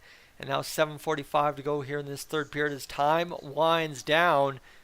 And you can hear the TD Garden getting a little bit restless. I don't know if they're cheering harder or just making noise, but they are seeming to get a little bit louder as this third period goes on, despite it being a 2-2 hockey game and them having had a 2-0 lead at one point in this hockey game as the pucks flip back into the Oilers zone.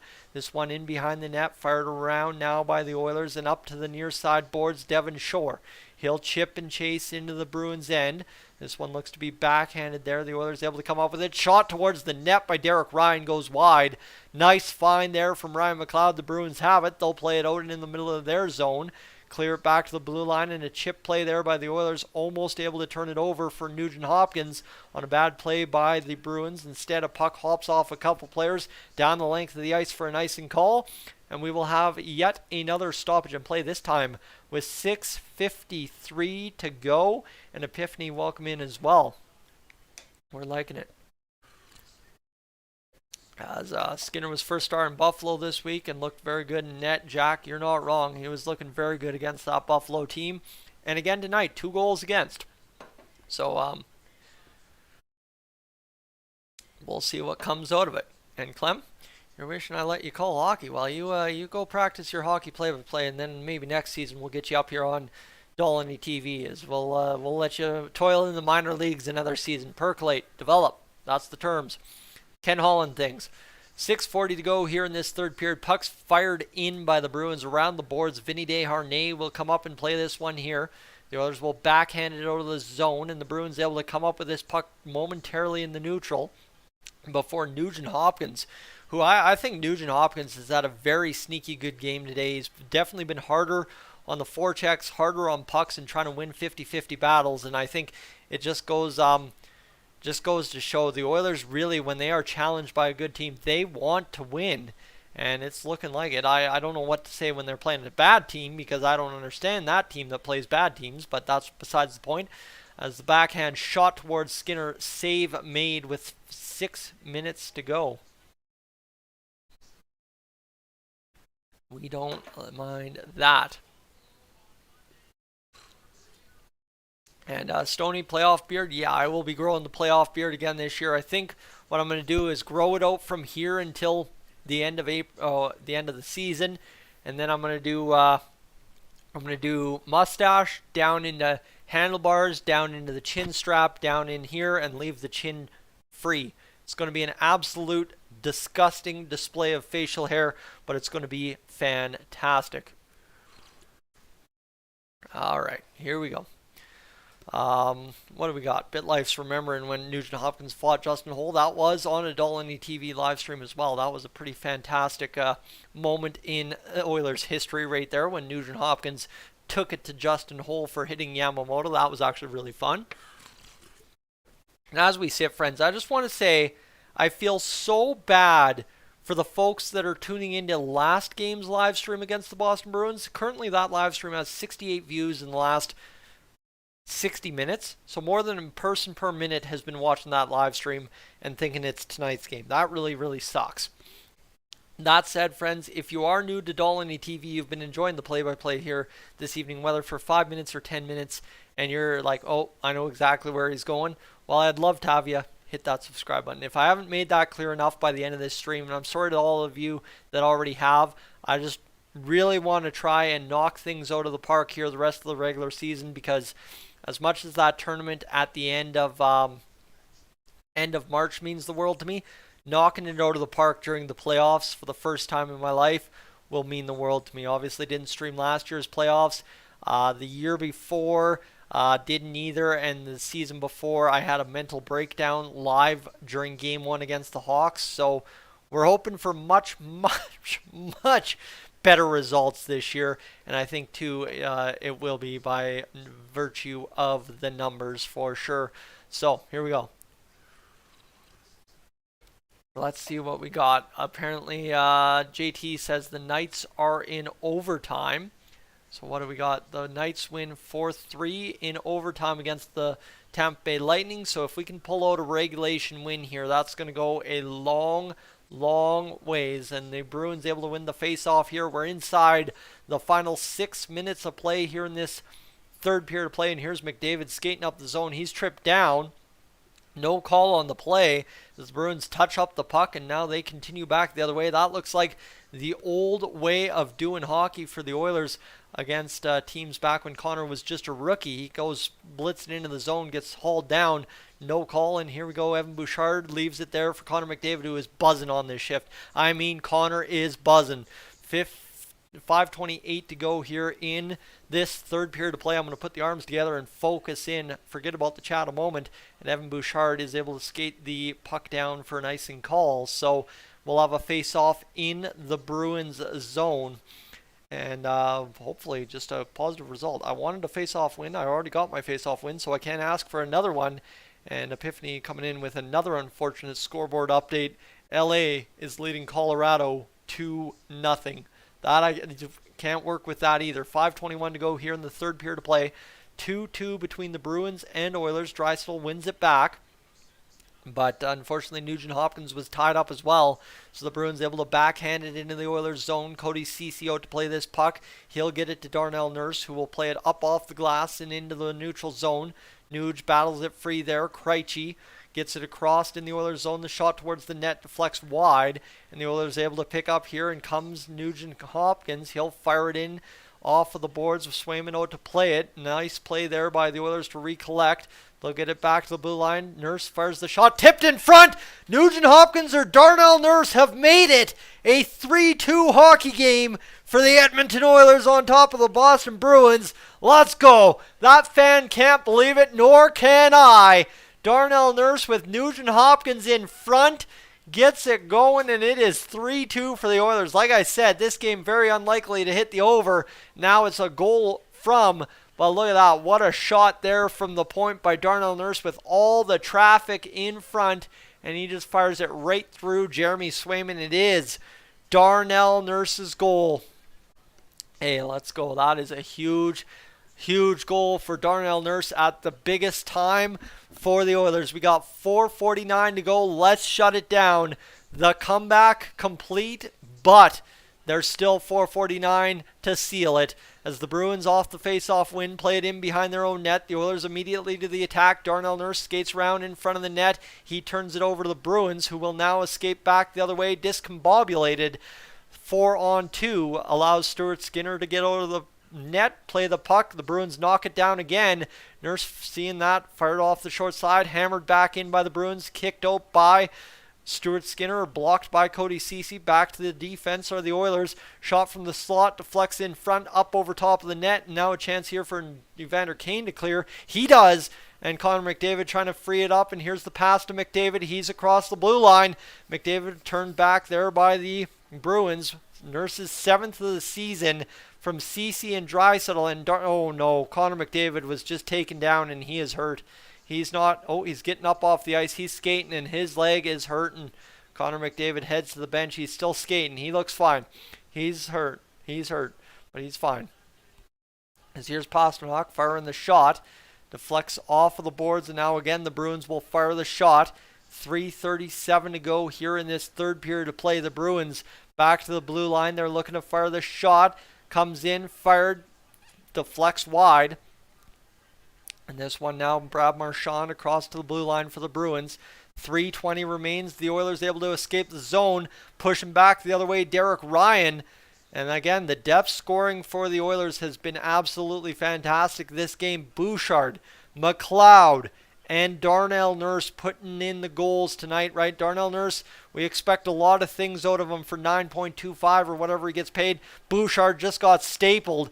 And I mean, no response there as both teams playoff style play on as big hits, big shots, and just try and win a hockey game. Scrambly at the TD Garden, the Bruins pouring it on here in the Oilers zone, putting on a clinic on this shift, skating around the shot towards the net. Skinner kicks it out to the side of the net. Bouchard able to play this one along the boards. Now wheeling back the other way. Draisaitl with Yamamoto, 2-on-1. Back to Nugent Hopkins. The shot deflects wide of the net.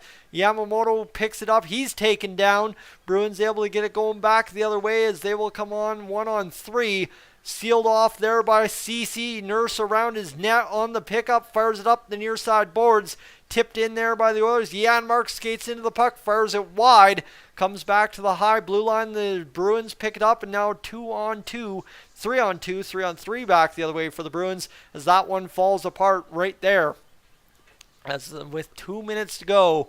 The Bruins now forced into desperation measures here in just moments of time as Nurse seals off his man. CC swoops the puck away.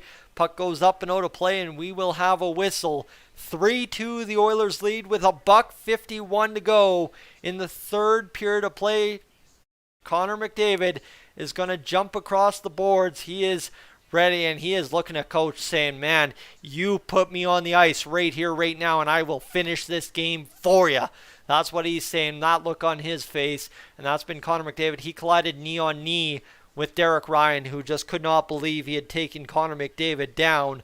I did not realize it was knee on knee, while actually shin bone on knee from Derek Ryan, because obviously Derek Ryan's a little bit smaller of a man. But here's Connor McDavid on the ice, smiling a little bit, talking to Darnell Nurse. $1:51 to go, friends. Eric's cheering for the Hyman empty netter. I think he's got Hyman to score a goal tonight. And there we go. Let's go. Connor McDavid is ready to rock. He will go to the bench. We will have a timeout. The empty net. $1:51 to go here in the third period. So, friends, before this game comes to a conclusion, I've got 380 of you watching right now. If you've enjoyed the live stream so far, this is the final time I ask until we go to commercial break. If you're new to the channel, please consider hitting that subscribe button. I'd love to have you stick around. Let's finish this one off, shall we? Let's get this done. Jeremy Swayman on the bench.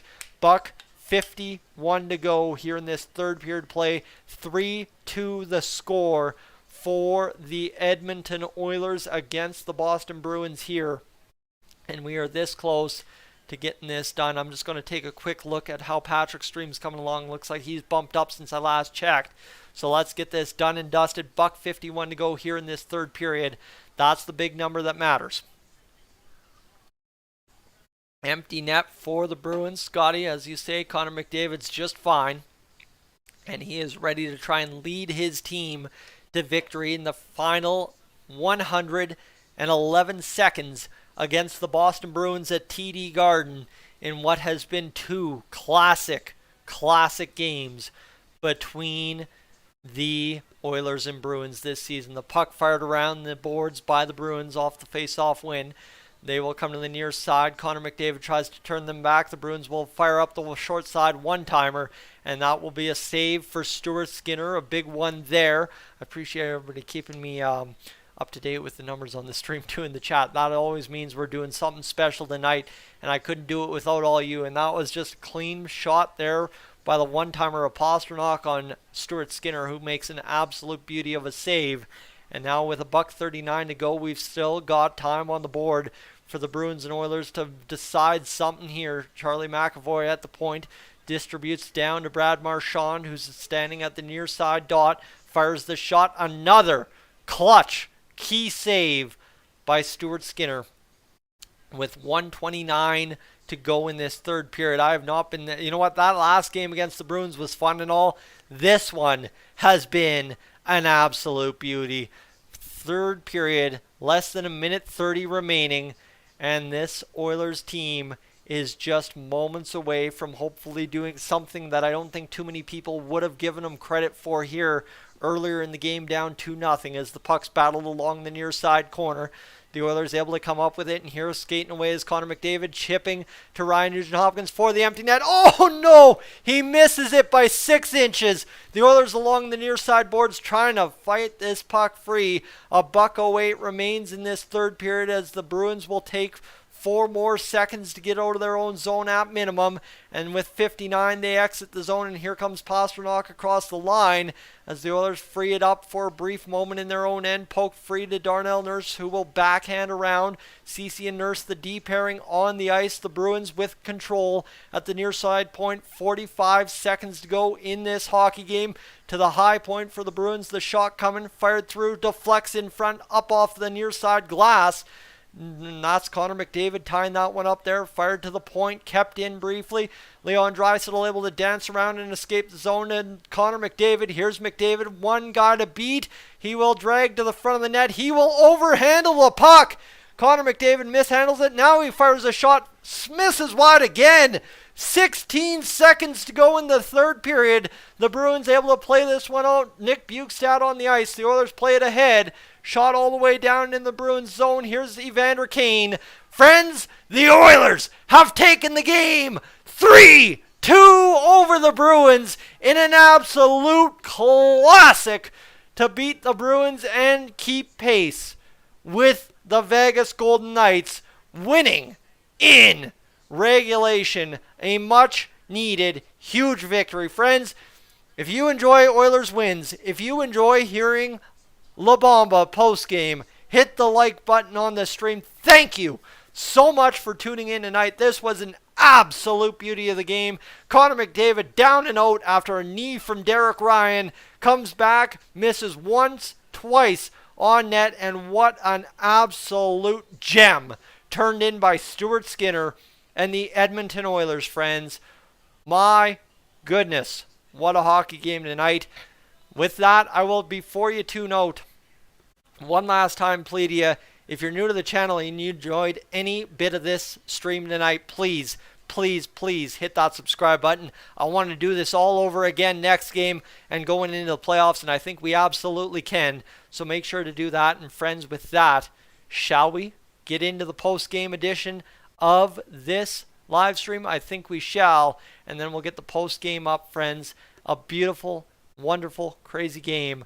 Thank you so much for being along for the ride. This is where we continue the stream, but we're going to flip weirdly here and do something a little bit different. All right, you ready? 3, 2, 1, count it down. This is Dolynny TV, ladies and gentlemen. Good evening and welcome back to a post-game edition of Edmonton Oilers discussion here on the channel. And you see that scoreboard right there. Oh yeah, you see that scoreboard right there.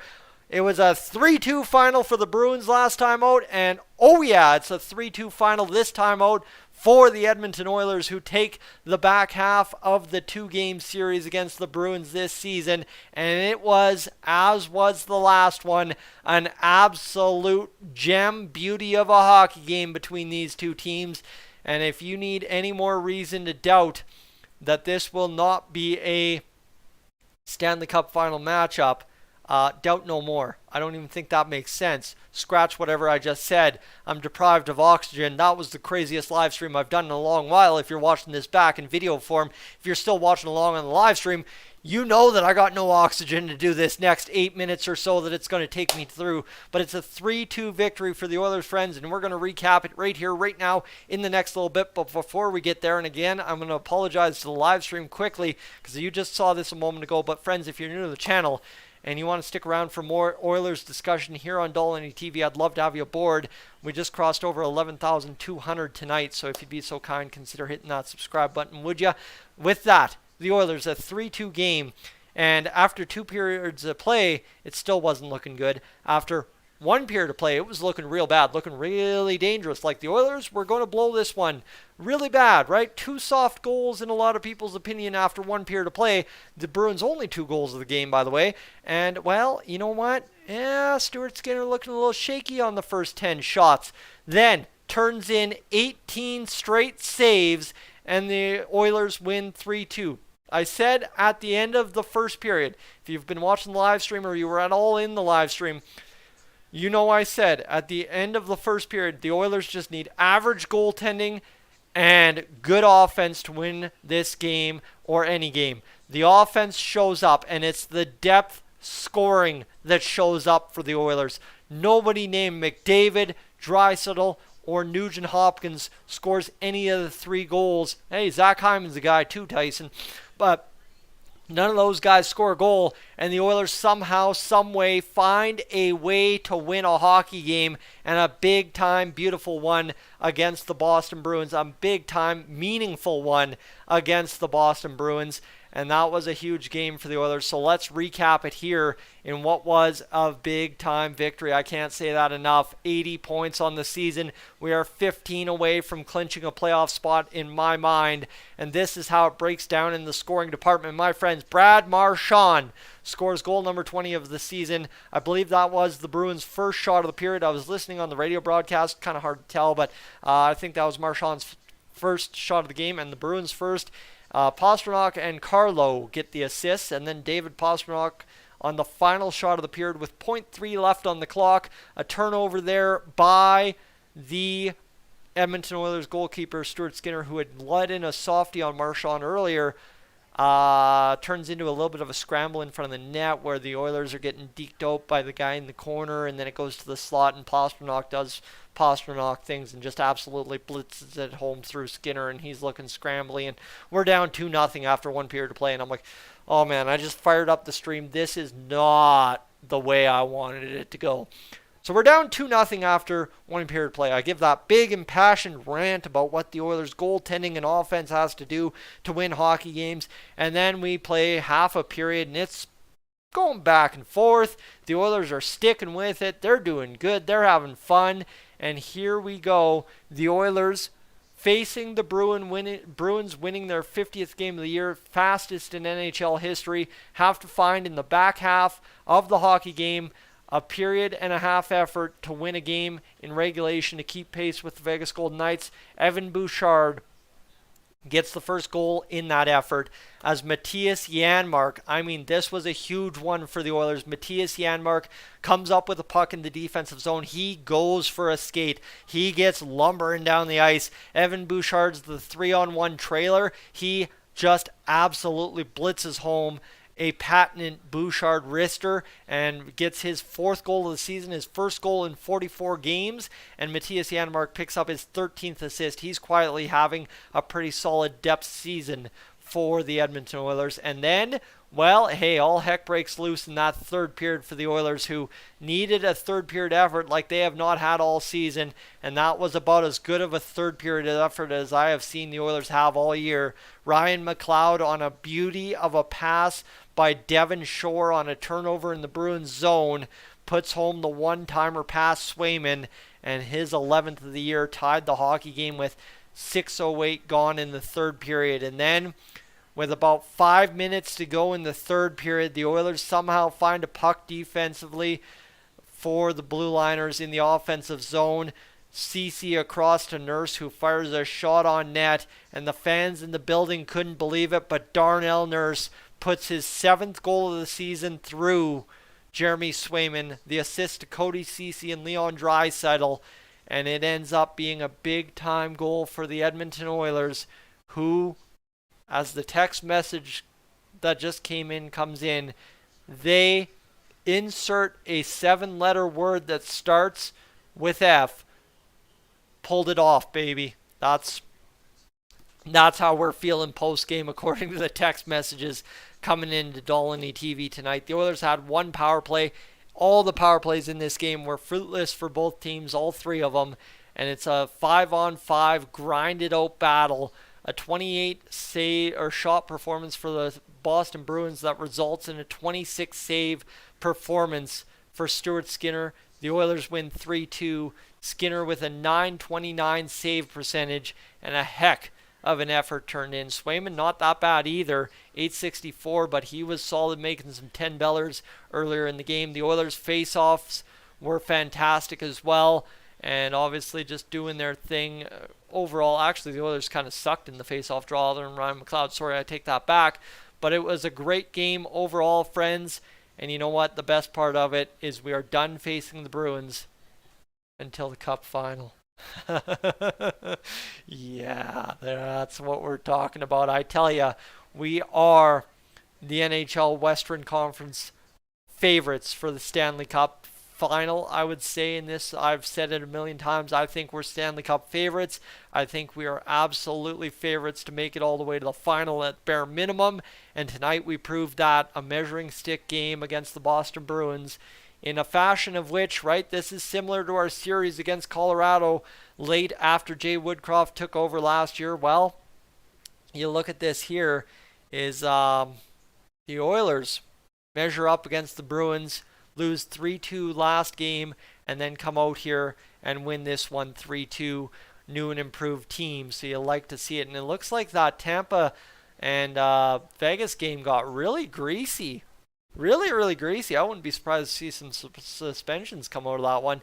But friends, it was a fantastic game as an Oilers fan, and I hope you very much so enjoyed it.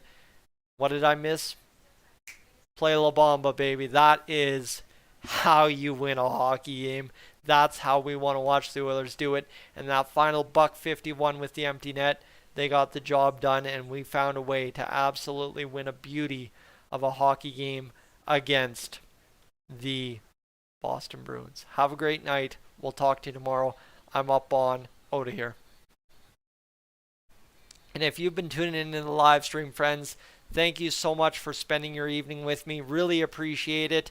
I can't say enough. There's still 189 of you watching live during the post game. That means the world to me. There was actually a line brawl in the Vegas Golden Knights Tampa Bay Lightning game. That is wild, but that is the biggest victory of the season for me in my books. This one against the Boston Bruins. You enjoy your evening. I hope it's been a good one, and we'll talk to you soon. Thanks so much. And on your way out, don't forget to hit that subscribe button. Thought I wouldn't mention it one last time,